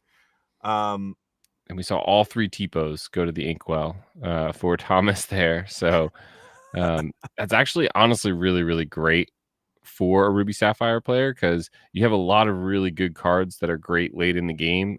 You know, top decking on Ruby Sapphire is not even that bad because all of your cards have such good value, except Tipo. You know, he's still growing a little bit. When you get him late and you're looking for something like a Pirate's Life or a Be Prepared, man, feels bad. So it's great to get all of them out of the way early, I think, here. We see a Tipo come down for Not a Clue, which, as you said, will hurt the hand economy for Not a Clue. Looks like maybe they put the Cove away. Yep, as well as a Clarabelle hitting 1-cost Clarabelle. Pirate's Life hits the inkwell here. Thomas saying, you go ahead and develop some characters, take a little bit of lore. Not a Clue did not quest out the Milo Thatch, interestingly. I think it's in respect for the Super Peepo, the Super Goof. I think, you know, going second here, Not a Clue knows that Thomas will be on 4 ink there and has the opportunity to rush in with that Super Goof, not only take out the Milo cleanly, but get 2 lore. Yeah, but at a certain point, you also have to say, how much am I going to play into what might be a problem? and how much am I going to go for my win condition, which is quest as much as I possibly can, because you're up against a monstrous deck with 2 of the Maui Sharks in hand there. I mean, not a clue. I mean, I'll say this. I am definitely not the expert of this deck, and not a clue might be thinking something else entirely different. Might even have the Milo Thatch in hand and wanting to save it for the next turn. But Micduck Manor comes down, adding a little bit of additional pressure here for Thomas. And unlike the last game, I am not seeing the Mauis. Not a clue questing out. So not a clue saying now that if you do have something with Rush, you're most likely going to target my Manor. All right. So we see the Maui Half Shark come down. Now the question is, do we have a clean answer like we did last time where we can remove this Maui Half Shark and force Thomas to have another, which ironically we know he does. But we will have 5 ink available once inked to play down another let it go, but nope. Ooh. Instead the Milo Thatch comes down.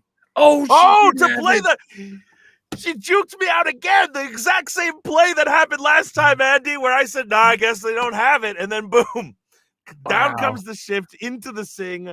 Oh, but the Hades. And so I don't think that Milo triggers because it was not banished. That is nasty. Thomas, heads up play, understanding that if that Milo hits the discard pile, it's gonna be no bueno. But now Clarabelle comes down.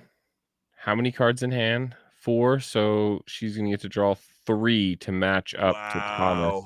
Clarabelle showing exactly how much of a menace Clarabelle is. Also a 5/6 body, the quest for 2.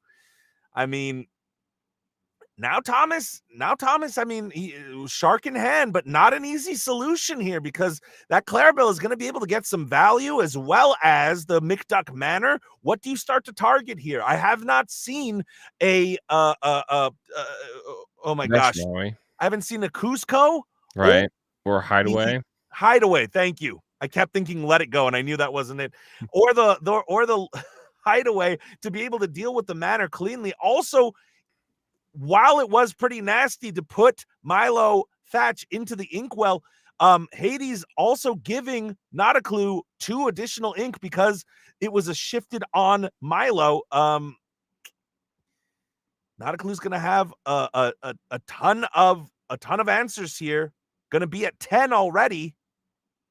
Ooh, so I think now we've seen 2 B preps and a big Sisu go into the inkwell for Thomas, if I'm not mistaken. One off of a Tipo and one off of a How Far I'll Go.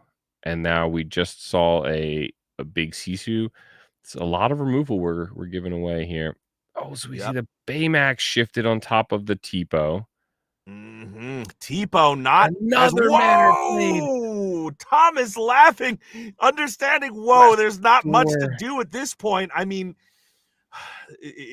this is a dangerous combination. Not a Clue able to empty out the entire hand, and the big problem is you need to take out these Micduck Manors. You also need to take out that Clarabelle. Otherwise, Not a Clue is going to keep having the exact same amount of cards that you have in your hand. So all of your advantage turns to a disadvantage because Not a Clue is just going to keep emptying their hand, drawing the exact amount you have. And on top of it all, if you take out the Clarabelle with your Maui Half Shark, your Maui Half Shark is hitting the discard pile. Yep, absolutely. So you're only getting 1 action back. And we can't see the discard pile for Thomas, but there aren't really 2. I don't know that he has an action in his discard that's gonna save him, right? So it's not even, is there a Pirate's Life in the discard already? I don't think so. So we need to see those Rush Mauis. We need to see the Rush Mauis to help out maybe a Maui's Fish Hook. Right, but even that's not going to be enough because you have 2 characters that are questing for 2. And your opponent's already at 14. This GG's for real. Kirsten, Frosty, yes. Agreed. Also, Illy Johnny, Ray walking in the back like he's a mob boss. You should have seen game 1. He was playing like a mob boss too. And so is Not a Clue. And just like that, Not a Clue can't hear anything that we're saying, Andy, but saying to me telepathically shows you what you know, Mukai. Exactly. So we see the shark sing the How Far I'll Go, not even going to we're not even gonna challenge to get an action back. That I think that really just says it. There aren't actions that help here. So Pirate's Life is gonna do a little something, yeah, but not enough. You also need the B prep. I mean, there's just too many. Splitting up the locations and the characters, the two questing characters. I mean, Not a Clue played this absolutely perfectly. yeah. Absolutely perfectly. And that Hades, like you said, that Hades on the double stacked character there before on that Milo was clutch. It really it evened out the ink here. Thomas has been ramping all game, and then it just sort of evened it out and allowed Not a Clue to play all of the cards that they wanted. Wow, and even going first, I was gonna say earlier. I mean, going first for Ruby Sapphire, as long as they don't brick out, Oh, he did it's the. gonna be pretty hard. I think to he did the deal with. math wrong. And then passes. Yep, there we go. It looks like they had an exchange there. Maybe I think he maybe did the math wrong and thought that the Pirate's Life was going to buy him one more turn, but Yep, not fortunately. enough. Oh, Needed and to. she Oh, and the Grammatala just for even if needed, yeah. Not a Clue finding the exact combination of cards needed to go fast, and yeah. I mean, what a matchup. What a battle. Absolutely crazy there for sure. I'm just trying to look here. I brought up, I don't know who everyone is on in Melee here, but I'm just trying to see. It looks like we do have a few people, a few rounds still waiting to be reported. Um, but wow, what an intense game. We like I think you said it before there, but we kind of went on this roller coaster of thinking that wow, Emerald Sapphire is kind of interesting. Oh, well, it's kind of been cooked a little bit here. It's, not much hope for it. What do we even do? And um like you said, they really showed us we they turned that around, and Absolutely. what a Woo! performance. What an incredible performance. I mean, I was wondering what are the cards that are going to allow you to go fast enough, and apparently it's McDuck Manor with a whole lot of shifting available. Not even realizing now I'm realizing how powerful it is, the new Baymaxes that can shift on to a pretty, I mean, you said it Anything earlier, pretty useless card like Tipo now becomes a 5/5 2 questing body. crazy. Absolutely crazy. And with that, and I mean, with the hero, Ward and Evasive is nothing, nothing to joke about. The Baymax as well is the card that gives you the ability to take out an opposing shark. And I really think that Let It Go was the answer. That little bit of spot removal, being able to, when the Ruby Sapphire says, okay, instead of maybe playing a Be Prepared, instead of, maybe playing a Hades, I'm going to play my shark and then just try and intimidate you. I'm just going to try and scare you into not doing anything. And then being able to just immediately remove that shark, which has no enter the battlefield ability, no ETB. So if it gets removed right away, no value, turn wasted. That can be a huge tempo swing for as we saw for Not a Clue there. Very amazing. Absolutely. And Not a Clue showcasing exactly the power of their deck and how well it was created. I was questioning it myself, thinking, how is this deck going to be able to go fast enough? How does this deck even contend against Ruby Sapphire? Double McDuck Manor, put that Maui Half Shark into the Inkwell. And I mean, you didn't even need to. You didn't even need to let it go or anything. You just You just put out enough bodies and enough McDuck manners and force them into a very tough decision before they can run away with the ink, and boom, that's all it was. Absolutely. Okay, looks like we are going to be on a break here, but everybody in chat, stay tuned. Frosty Mana, hyped and ready to jump into the tournament now and win. Well, yeah, Frosty, come on down. Nerd Rage Gaming in Buffalo Grove, Illinois. It's just north of Chicago. They do this every Tuesday. They have some very, very competitive locals, as we're seeing here. Some really, really fun games. So if you're in the area, I know that my wife and I will definitely be making a trip at some point up to the Chicagoland area to hit up some of these places, and Nerd Rage Gaming is on our list for sure. So definitely. I mean, when we start the day with with a grindy Zero the Hero into Ray, Ruby Sapphire, Sapphire Steel, like, you know that the rest of the day is, that's round one.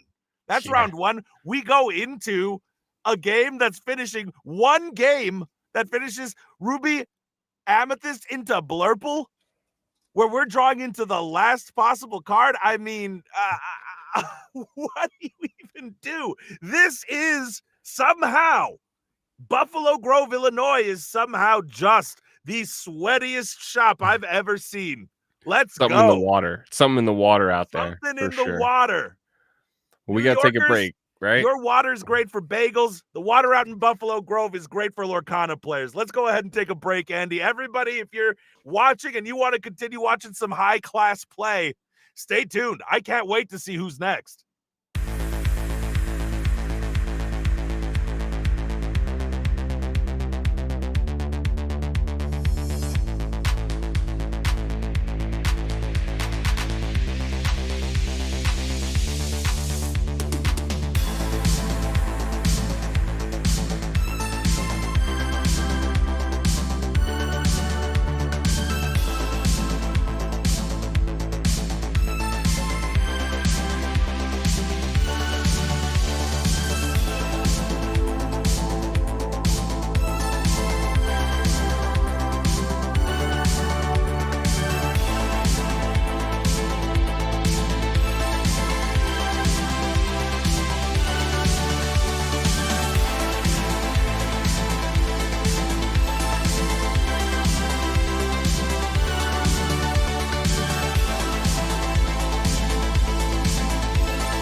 And we are back. What an amazing round 2. Can you believe we have another one ahead of us here, Brent? I That's can't. crazy. I'm at the tip of my seat, just curious what color combinations we're going to get. I mean, we've already seen some Blurple, we've seen some Emerald Sapphire. I guess the cat's out of the bag here. We're getting the old-fashioned Ruby Sapphire versus Steel Emerald. Have to imagine it's going to be the discard Steel Emerald, but I've been surprised all day today. So we'll see. We'll Yeah. see what Sean is on here. Ray, as we know, with the items build of Ruby Sapphire, inking the Maui, playing the popsicle down, and getting the bell on top. Oh, sometimes you just got it all. Meanwhile, Sean drawing a card here. Does not look too happy with his hand, I will be honest. The face kind of says ink and pass. Yeah, there we go. Yikes. I mean, if he's playing the only 4 1-drops of Diablo, happens more often than it doesn't, but you don't want to get behind, especially when playing a Ruby Sapphire player. And Ray off to a phenomenal start. Already 2 popsicles and a bell. I mean, curving out exactly the way you want to when you're Ruby Sapphire. Is there even a better start here? I don't think so. If there is, I don't know what it is. That's for sure. Maybe a second bell hitting the board. Another. Honestly, it doesn't need it. The item's more valuable. We're gonna see. Oh, we pass ink and pass. Oh no, this game might be So over brutal. real fast here. I mean, Sean's smiling, throwing up his hands. What can you do? Meanwhile, Ray with the absolute nuts here. Brawl hitting the inkwell. What do you even need it for? Oh, but we don't see a turn 4 for Ray. Okay, a reprieve in the beatdown. Sean gets to play a Pete. No actions. Kind of uneventful. We saw the double sing Ursula go to the inkwell. Not too much value they feel from that. We will see a coil come down, lower the strength off the ink of the peat, and then play the Sisu to take it out. Just Sisu. I don't know off the top of my head what that Sisu is called. Sisu Daring Visitor. That's the one. okay. I call it human Sisu. Yeah. I'm a big fan of the colloquial card names. I'm trying to up my game here, get to JDZ status here. As we see the double quest here from the bell, Tamatoa hitting the board, looking real bleak for Sean right out the gate here. I mean, Ray on the Ruby Sapphire, but looking like the beatdown deck here. Probably spelling bad news for Sean. Not even the Diablo being able to get put down. Yeah, really not great here. Quested with the bell twice, and then we quested with bell Sisu. I'm not sure where the 5th lore came from. Maybe I'm counting wrong here. One quest, another quest. Oh yeah, that would make me think that it was only 4, but maybe I'm off too. Maybe one more turn has passed than I thought. Yeah, no, you may be right. It was quest 3 times with the bell because we quested with the bell the turn the Sisu was played. Okay, so we see the big Pete come in, which is huge. Okay. Sings Bruno on the Tamatoa. Shuffle it up. I don't think. And Sean, if he's able to rip out the Tamatoa, that could be okay, not bad. Not bad. I would almost prefer, I think I would prefer the Tamatoa to the B prep though. It is a lot of draw power because we're going to see both popsicles come down here. Yep. Lots of cards drawn. Maybe something else played with some of that extra ink. Yep. Ray won't be able to. Oh no! Play back down. Oh no! It's gonna happen. The launch. We're gonna launch into the Pete. So we see the bell put 2 damage on the Pete because of the resist 1 while exerted, and then the launch puts 5 or 4 after the resist to finish the big Pete off here. We see the Ursula come down, no songs. Yeah. And we'll take out the little Sisu to avoid the shift and the free quest. Man, It's not 6-0 looking great though right now. And I mean, Ray about to grab back 2 popsicles, ahead on the board, ahead on the lore, ahead on the ink. I believe also ahead in the hand. I mean, another popsicle incoming, I got to imagine. But not before we pop the bell. Oh, and not enough ink. So he had 6 right. ink, played the Tammy. I think he didn't ink the turn before that we saw the launch played. I mean, and a testament to Sean for playing extraordinarily well here. The dime in hand as well. Yeah. Brutal. Once he quests with that Tamatoa. Dime for free. Yep. Ray's going to be the one as happy as a clam in a second here once that Tamatoa gets to questing. I mean, just not enough. Sean not getting any of the cards that he needs. We haven't seen Diablo. We haven't seen Prince John. I mean, Sean, credit to Sean for not, missing 2 turns against Ruby Sapphire and then just calling it quits. But now with the dime coming down, writing kind of on the wall, Great Stone Dragon also coming down. That, yeah, Sean's face just, that is like a laugh because all you can do is laugh. Okay, Cricky though. But Cricky adding +3. You still need both to take out the Tamatoa. Just, I mean, oof. Brutal. Ay. Sean with what looks to be 2, maybe 3 cards in hand. Ray with only 3, but I mean, when you're ahead 11-0 and you're the control deck. Oh. So we're going to play the Scrooge for free. Yep. I think looked like he was considering paying for it. Mm-hmm. But we will tap the items instead. We find a Maurice's Workshop, as if this game wasn't already over for the Emerald Steel player. It really is looking like it is now, because that Maurice's Workshop is just an unstoppable engine. Yeah. Credit to Sean for doing what he could, but if you're hoping to discard your opponent with a Maurice's Workshop, a few popsicles out there, I mean, it's looking pretty grim. Yeah, it is. All right, and he scoops and says, "Okay, I'm done. I'm done with this abuse. Let's go ahead and try again in game 2." There's only so much one man can take. Sean, though, giving credit, I got to give credit to Sean for playing that out a little bit. Somebody weaker might have turn 2 or 3 just gone, you know what? It's done. Sean willing to play it out, though. And now Sean will be on the play. We'll get to see what happens when his hand doesn't brick, hopefully. But, man, just a hard brick.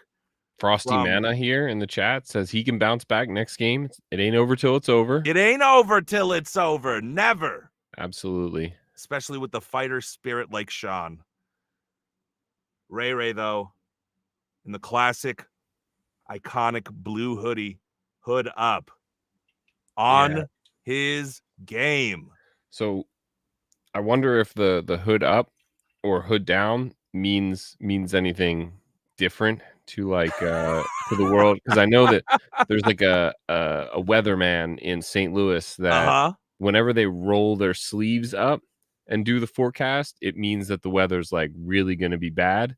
And so there's like this whole forum on the internet where they like keep track of how far the sleeves are rolled up, and therefore that's how bad the weather's actually going to be in St. Louis. He's becoming the human Poxitani Phil. Is that what you're telling me? Basically. And weather, for I know you live out in Southern California, weather is this thing where it's different outside sometimes. You don't say. I moved from Hawaii, so I don't know what this weather is. Exactly. All I know is sunny and sometimes a little bit wet. Meanwhile, Sean only pitching back what looks to be 4 cards. So hopefully not a total brick for him this time. I don't think that we got to see the altar of the last round, but they were already in the middle of the match. But probably assuming Sean had to pitch back about 6 or 7, this could change a lot in terms of Sean's playability. I believe Ray also started last game. So now Sean's going to get a chance to go first. He has at least 3 of the cards of the combos he's hoping to pull off here. Absolutely. We'll see how this changes the whole matchup. And I think ultimately Sean needs to pull out the discard package here. An early Diablo is always, a great plan, especially given that this, this Ruby Sapphire list is definitely going to be a bit. Oh, we have to pass turn 1 again. Sean with a wry smile. Meanwhile, Ray playing out the develop your brain here. At least it's not a popsicle. Exactly. That's the slogan of every Ruby Amethyst player playing Ruby Sapphire. At least it's not a popsicle.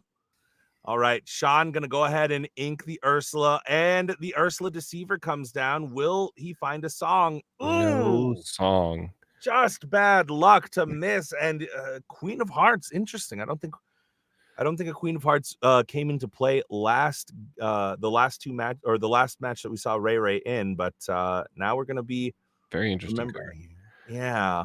I wouldn't be surprised. I mean, I guess it gets played here. Excuse me, because it's the only other card, right? Oh, nope, they found a popsicle off the top. I was gonna say no turn to ramp, though, is the notable thing here. Meaning that okay, so we're gonna see the queen inked here. Yep. Shield of Virtue coming down to set up that queen play. We've got the bell into the popsicle. So a nice recovery. No turn to ramp is still, it's still something. Sean is probably a little bit happy about that, although what we saw Ray play here was definitely still very powerful. A lot of good cards got out there. So let's see. Yeah, missing on that Ursula, though, probably has you feeling like you wished you played down that Smee. Now, Sean, with the decision, it looks like maybe a decision between Diablo / Prince John / Ursula Deceiver of All. We'll see what he's considering and mulling over here. But any 3 of those cards, a suitable turn 3. Diablo coming down. The Enchanted. And the bad news is, I already know, I saw in Ray's hand that there was a brawl. So he did draw a brawl last turn that Sean just was not able to see from the Ursula. Oh, no. Yeah, absolutely brutal. Sean throws his hands up. He knows. I mean, what can you do? You Ursula. Yep. You don't see the brawl. You play down the Diablo. You think maybe it's a little bit safe. Yeah, that's devastating for sure. Big punish there for Sean. Trying to decide what to play here. Granted, if he had another choice for a turn 3 play, he certainly can simply run that back, right? If he had a Prince John Sudden Chill, he can play the Prince John, sing the Sudden Chill, or but another Enchanted Diablo, you can just play another Enchanted Diablo. Why not, right? That's always the answer, Andy. If you have a chance to play another Diablo, why not play another Diablo? So we see the queen come down, quest for 1 from the bell, and a pass. So the Diablo will draw 1 card for Sean. We'll see a P come down, which is going to stop. Oh, and the queen. Yo! All right. We're picking up some speed here. So I think this Diablo is probably safe this turn. No actions from the P. We would need something like a Maui's fish hook. I'm seeing the Sisu in hand. Oh, no. Brutal. Yet again, Ray finding an answer. I spoke too soon. There was a way. The Sapphire Coil. Oh, boy. And now 2 of your Diablos are in the discard. What do you do if you're Sean? 1 card left, though. Another? And that's what you do. You say, discard that card. I will draw off of it. We will replace this Hypnotize, at which point we will take over this game. I think that's what Sean's going to try and do here. He sings the strength on the bell, on the Sisu. On the Sisu. Okay. I think for a second Sean forgot how many characters he had on board. That is true. All right, we'll see Bell go for 1. We just see Ray. I didn't even see what he drew, but it was He drew inked it and it hit immediately. the inkwell. I Yep. can assume maybe a Tipo. Probably a good assumption. Oh, Beast the comes sad beast down. comes down. I think Ray points at it and says, "Hey, you're not allowed to play that card. I don't like it." So And we didn't see what Ray drew here. Quest for 1, ready, and then swing into the Pete. Not a bad move, and we'll pass. Okay. Yeah, interesting to note that Ray had the option because he did ink the turn before to take out the Pete with the Bell. Maybe a tiny bit of a misplay. Brawl. All right. Really good card to discard off of Ray because that Brawl, all he needed was 1 ink to ink 1 card to then be able to brawl the Beast. The Beast still going to stand.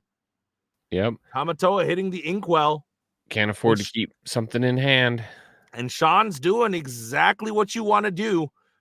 Obviously hoping that, wishing that we still had 1 or 2 of the Diablos still on board. But now the Queen going to give a little bit of hope to Ray if Sean can't take this out. But Sean got a full grip of cards here. Absolutely. We'll see Bruno sung into the hand, discarded. And another enchanted Diablo. Sean with an endless supply of enchanted cards here. This guy win Continentals or something? Where does he get all these enchanteds from? That's what I want to know. And My goodness. Okay. Sean saying, I don't care. I don't think you have Maui. If you do, you do. It's in your hand. You're going to play it, and you're going to get the Beast, which is good. That's great. Do you have enough to ready it again and take out the Pete as well? So we see the Beast gone. We don't. Yep. Oh, we're 1 ink short of readying it and taking it out with the Pete. So instead, I'm assuming we will likely see something like a Storm or a Strength sung, or perhaps even just Hardcast to remove this Maui, keep the keep Ray top decking, and continue our journey. Oh, Bruno, that works. Yeah.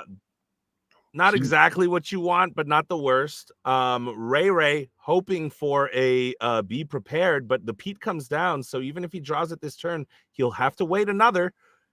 He does have 1 more turn at least. 3, 4, okay, 5, 18 lore on Sean's side. And if another Pete comes down, then it's game over. But even without the Pete here, very easily could be game over. If Ray is running as hot as Ray has been running, though, might draw the be prepared right off the top of the deck. It's not. And Sean takes it. We've got a game 3. Sean once again, Sean, or at the very least, for the first time, Sean showcasing how dangerous this Emerald Steel matchup can be against Ruby Sapphire post Hiram. Absolutely. No, we did not see Workshop come down from Ray. We saw them run out of cards way too fast. By the time Sean was finally able to get something to stick to the board, he looked over at his opponent Ray, who had 1 card in hand, and he said, "Oh, well, this Hypnotize looks good then, doesn't it?" Dropped the last card and sent them on the top decking journey. That is correct. And for those of you just joining us, the score is 1-1. Ray on the left on Ruby Sapphire, Sean on the right with Steel Emerald. Both of these players 2-0. We are playing 4 games. Andy and I will only be commentating on 3 of them, is what I've been told. So this will be our last game, regardless of how it turns out. Who are you rooting for here, Andy? I don't know. I think I gotta go. For Ray.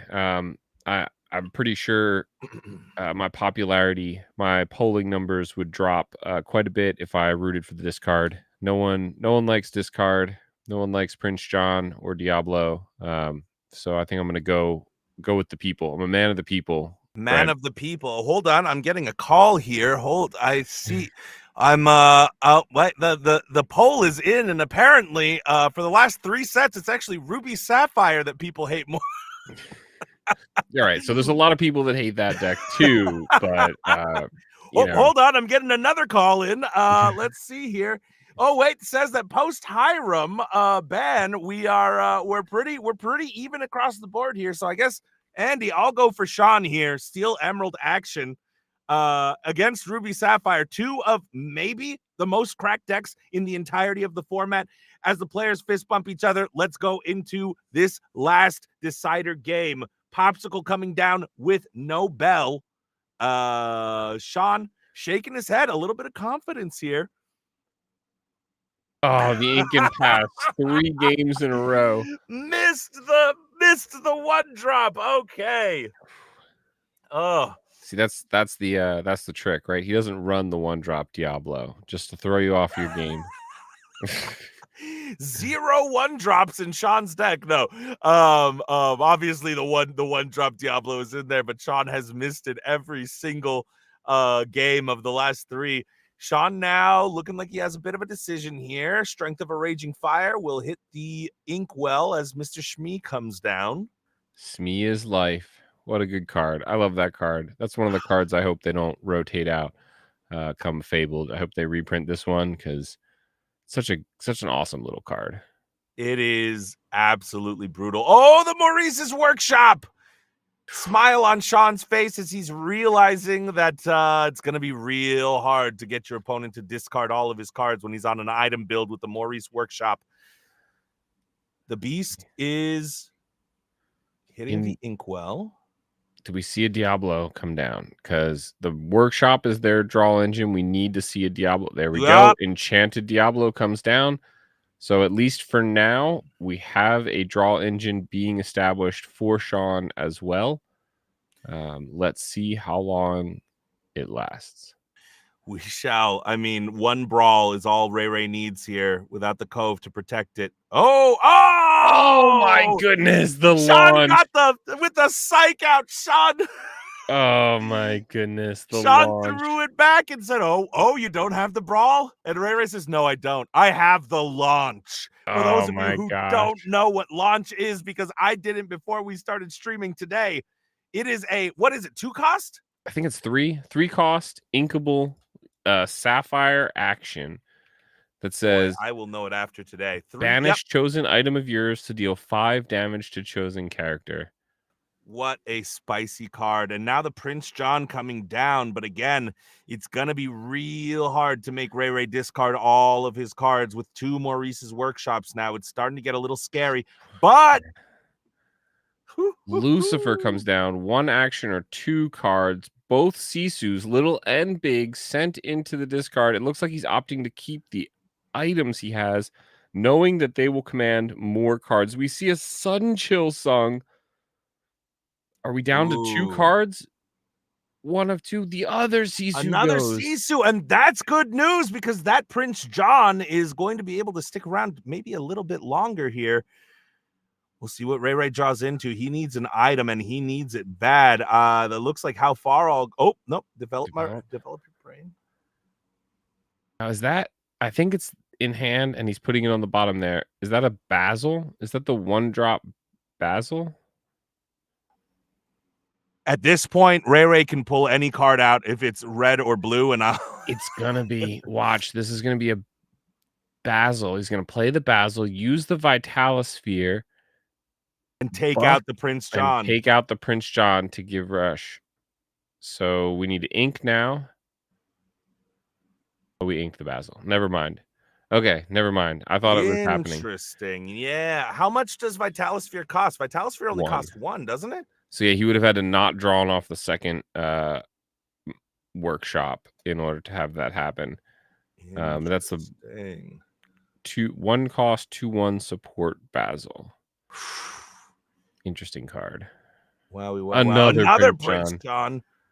Are we going to get the Ursula? Oh, no song. Oh, the Scar. See, that's the card I think Ray really wanted last game when Sean turned everything sideways. Even with the Pete, you get that, and you can cleanly take out almost the whole board. Tough to miss on that, but I mean, chances pretty low that he had a song once that Lucifer came down and Ray Ray decided to discard 2 character cards instead of a song card. But I mean, you gotta play to all your outs and you gotta do what you gotta do here. Let's see. I think at this point you're probably fine not questing, knowing that he has the scar in hand, because really, there can't be a big Sisu, right? 2 of them gone. Chances are we're not seeing another for a long time. Absolutely brutal card for Ray Ray to have in hand here, and Scrooge McDuck coming down. Ooh, but we see, is that a Maui? And yeah, sometimes you don't always realize some of the unfortunate circumstances of it. So he got a popsicle off that Scrooge, but he also put a Maui into onto the bottom of his deck, which could turn out to be fairly. Ooh, mute. Okay, or not along. Bruno comes down, and if Scar is taken out, this is going to be huge. If Scar is the all right. I mean, Sean knows it. Not but bad. He draws 2 off of it, though. Still not bad at all. And he's going to bounce the Lucifer with the Muses. Incredible. I didn't even think about that play. The Muses. Oh. Shot. I'm calling it. This is the sweatiest locals I've ever seen. What a match. Sean just doing everything right here. And Ray Ray's on the back foot here. If Sean finds a way to start discarding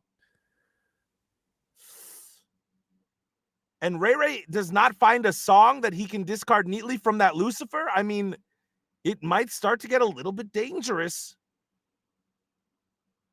But again, 2 Maurice's workshops. 1 is bad enough. 2, Ray Ray still with 5 cards in hand.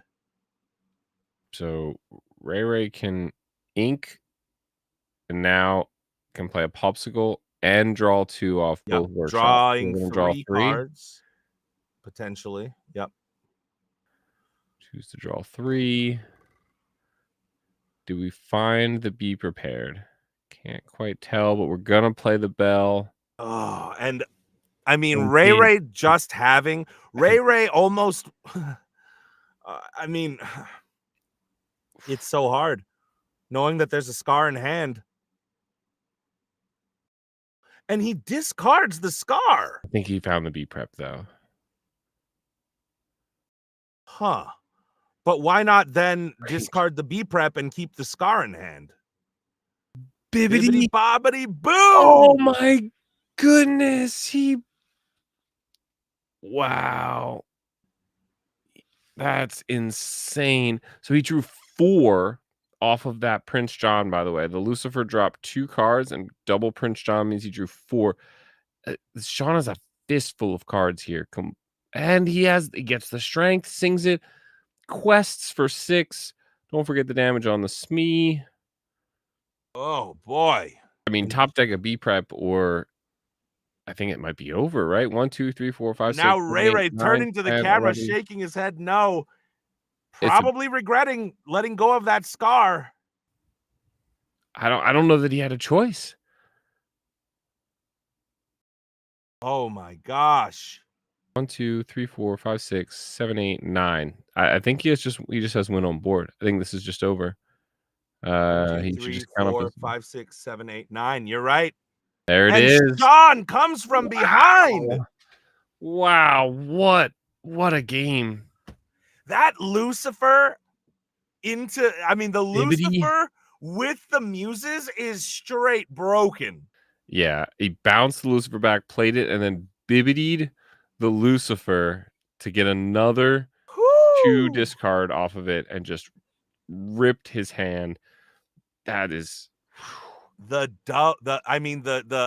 Lucifer was the MVP of the match. What a game. Sean with a deep understanding of Emerald Steel and seeing that whole Muses line was absolutely incredible. What a match.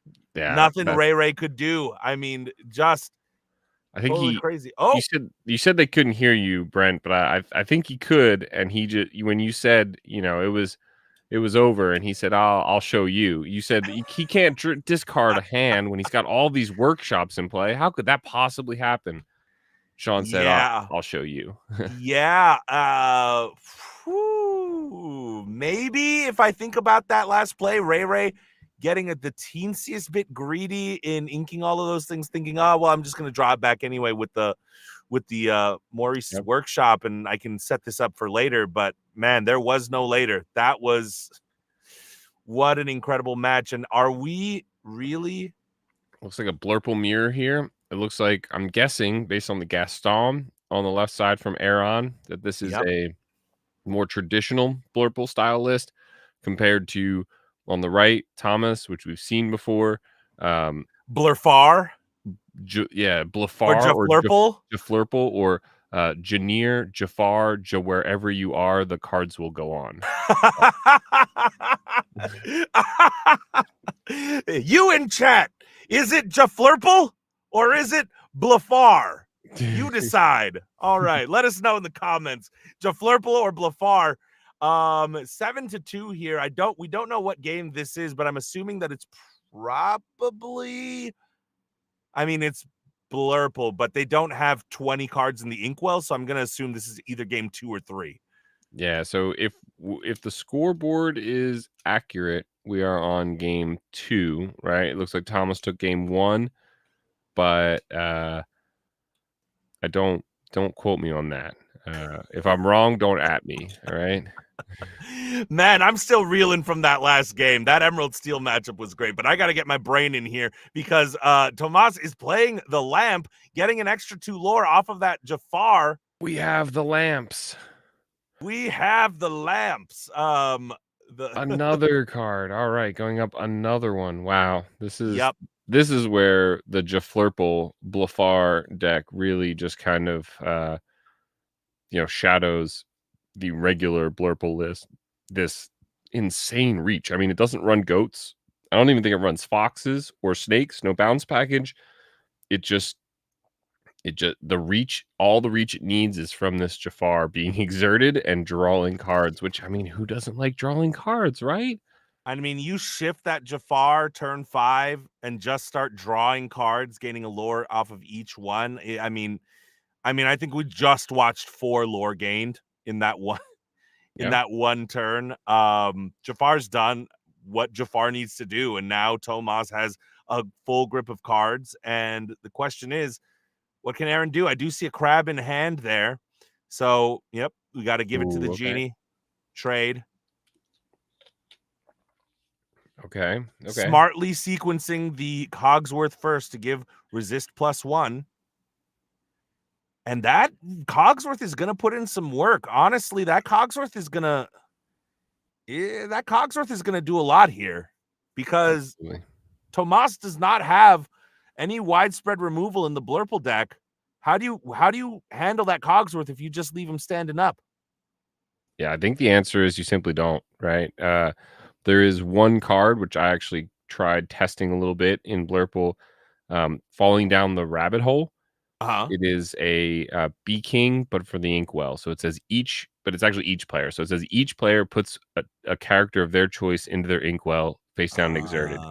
So you can try and kind of get it to be the last one standing and like do that on it, but nobody really plays that. It's very inefficient. It's 4 cost, uninkable. It's not a song, I don't believe.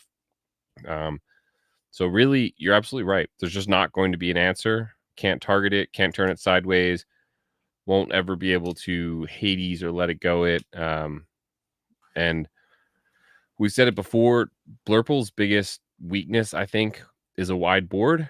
And I think we're just seeing both players here trying to, clean up the wide board from their opponent while also trying to pose a wide board of their own. Yeah, and Tomas definitely with the card advantage and definitely with the lore advantage here. That Cogsworth was a great play. The Merlin Crab into the Genie was a phenomenal exchange to trade into that Jafar. But Aaron's got to find a way to gain lore fast here. I'm assuming that ooh.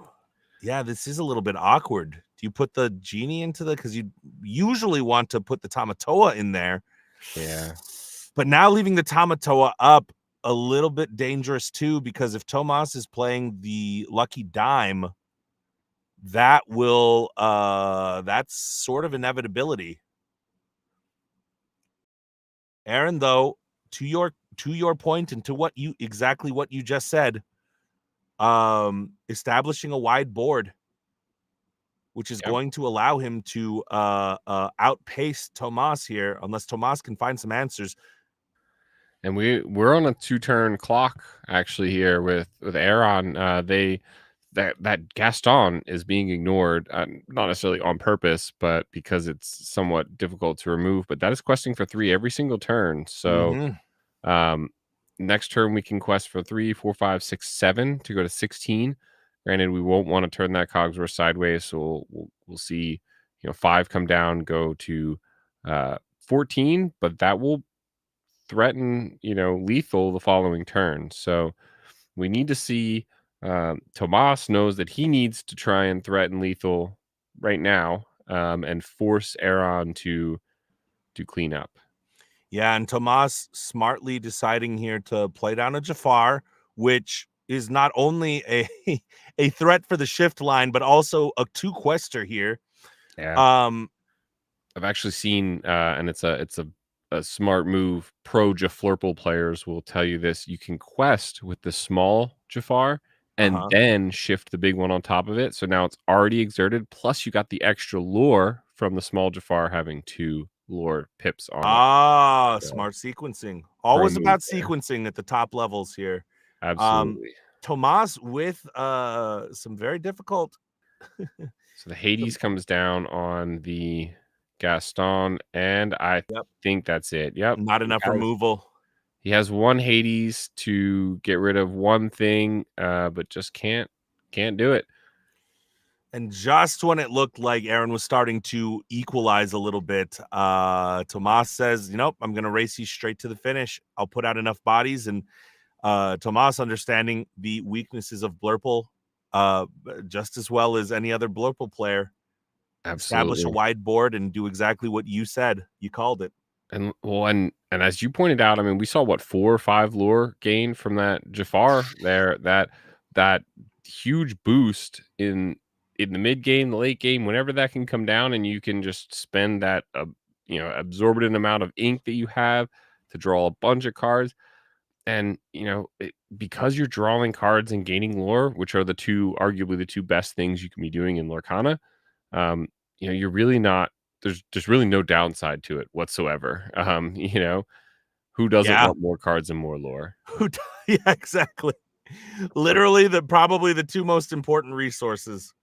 So it looks like the graphic was incorrect, or it was flipped. So I think before it was saying that Thomas had won 1 and Aaron had won none. So I think it looks like actually Aaron won the first game. That was the second game that we saw Tomas won. And so now it looks like we will be going into game 3 with Aaron on the play. We see them mulligan 4 or 5 there or so. Everyone's sleeves are always the same color. Obviously, that makes them tournament legal. But for us, here in the casting booth, it kind of makes it hard sometimes to differentiate when you got them stacked on top there. True. Tomas looks like he's pitching back 4 for the altar here. And Aaron will be on the play. This is a best of 3 format. The game is tied 1-1. It is a Blurple on Blurple action, but just when you think it's just the same old Blurple, no. 1 traditional Blurple, 1 Jaflurple, Blafar. And I'm terrible. My memory is absolutely gone because I'm an old decrepit man here. But I'm pretty sure I saw somewhere someone was saying that Thomas was top 4 at like DLC Chicago. Is that Crazy. accurate? So he This knows what is he's just a doing. room full of monsters. This is a room full Yes, of beasts. absolutely. It is. you know what? On second thought, maybe I won't go out there for locals. I have some pride I need to hold on to. I don't need to get my butt whooped. No, I'm just joking. NRG store, the Nerd Rage Gaming. If you're in the Chicagoland area, definitely check it out. It is. I kind of have to agree with you, Brent. I love St. Louis and I love my locals here and my teammates and everything. But these are some exciting local games. This is some sweaty, competitive competition going on here. Agreed. I mean, just when I thought Emerald Sapphire was done, I mean, okay, the Iago is going to come down here. Nice big body, 4-6. Illusion. Let's see, do we have the is it that's not hypnotize, it's hypnotic Hypnotic deduction. deduction. Do we have Yep. that to punish them? Give it +2 strength and send it to the discard? No. One Evita 2-3 saying room full of lords of lore, and Illy Johnny saying he placed third. Third. Even closer. Not just top 4, third. Put some respect on it, all right? I apologize. That is absolute respect on it. Golden Mickey winner that we are watching here. As the Great Stone Smiling Dragon, it's the board here. Yep. Iago's gonna sing Friends on the Other Side, draw 2 cards. So sorry, go ahead. I was gonna say Lords of Lore, I believe is I want to say like the in-house, the home team of NRG Gaming here. They've got I don't know the exact affiliation. Sorry, I just saw the Queen's Castle hit the board. It's been a minute since I've seen that thing putting in work, and Aaron already putting some pressure on Tomas here. I love that card. I think this is good here. The Jaflurple versions typically don't run Fox, so we're gonna need multiple characters with multiple, maybe a crab or something like that in order to answer this library. And then literally the one combination of cards that could have taken it out would have been crab and fox if Tomas is playing that, but did not have it. Takes out the Diablo. Oh, the crab buffs the Iago to take out the Elsa. And I don't see it in hand, but you know what really goes great after a Queen's Castle? How about another Queen's Castle? I think we just saw him draw it, or maybe a McDuck Manor. I did just see. I also thought I saw another castle in hand, and Tomas is in a world of hurt, regardless of if he could see that there was a castle or a McDuck Manor in hand. He knows that something has to be done about this Queen's Castle, because if it gets another 2 lore and allows Aaron to draw another additional card, I mean, this game could be over in the next few turns here. Tomas in a dire situation here. Shikiki saying, I love my Chicago gang. I love them too. This is the first time I've seen them, Shikiki, and I'm going to tell you right now, these are beasts. I'm surprised these guys aren't under the bed right now, because they're all monsters. Let's go. Jafar coming down. 2 lore for the castle. Another extra card from Iago. I mean, getting to the point of how many cards, these are all really good players, so I don't think we'll have this problem. The Hades comes down. Down. Oh, Aaron just saying, you're not touching this castle. You better have something with Rush, because you're not going to be able to get down anything you want.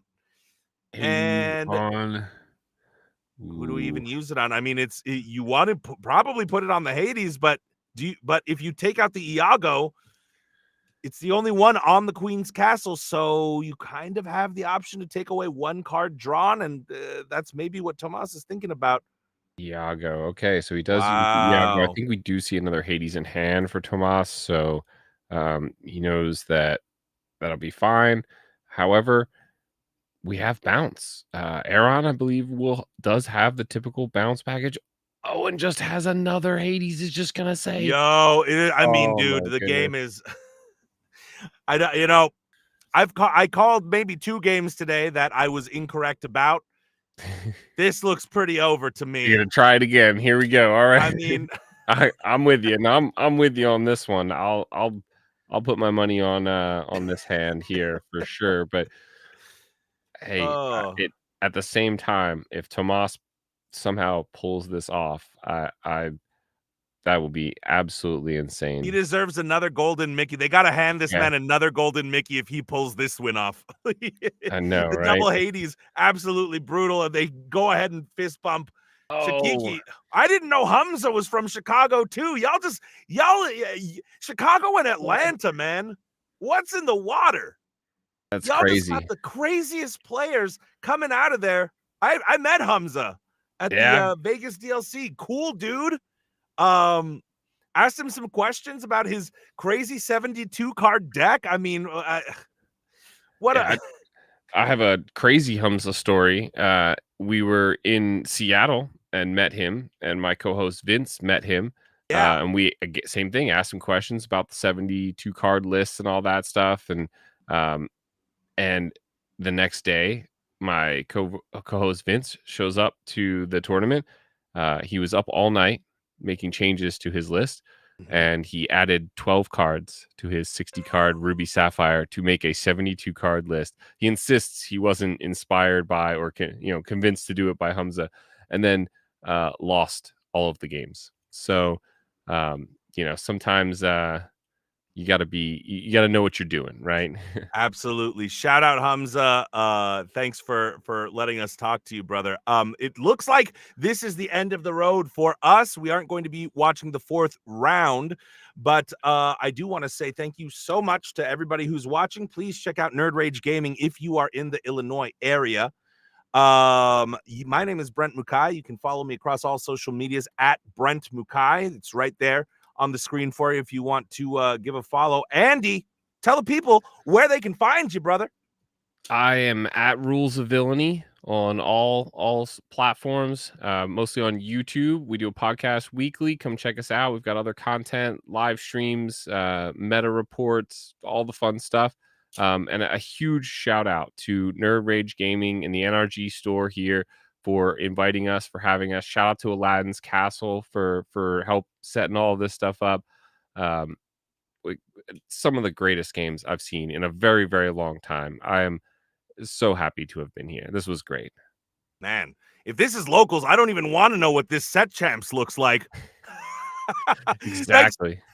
thanks so much, everybody, for watching. Appreciate the entire team at Nerd Rage Gaming.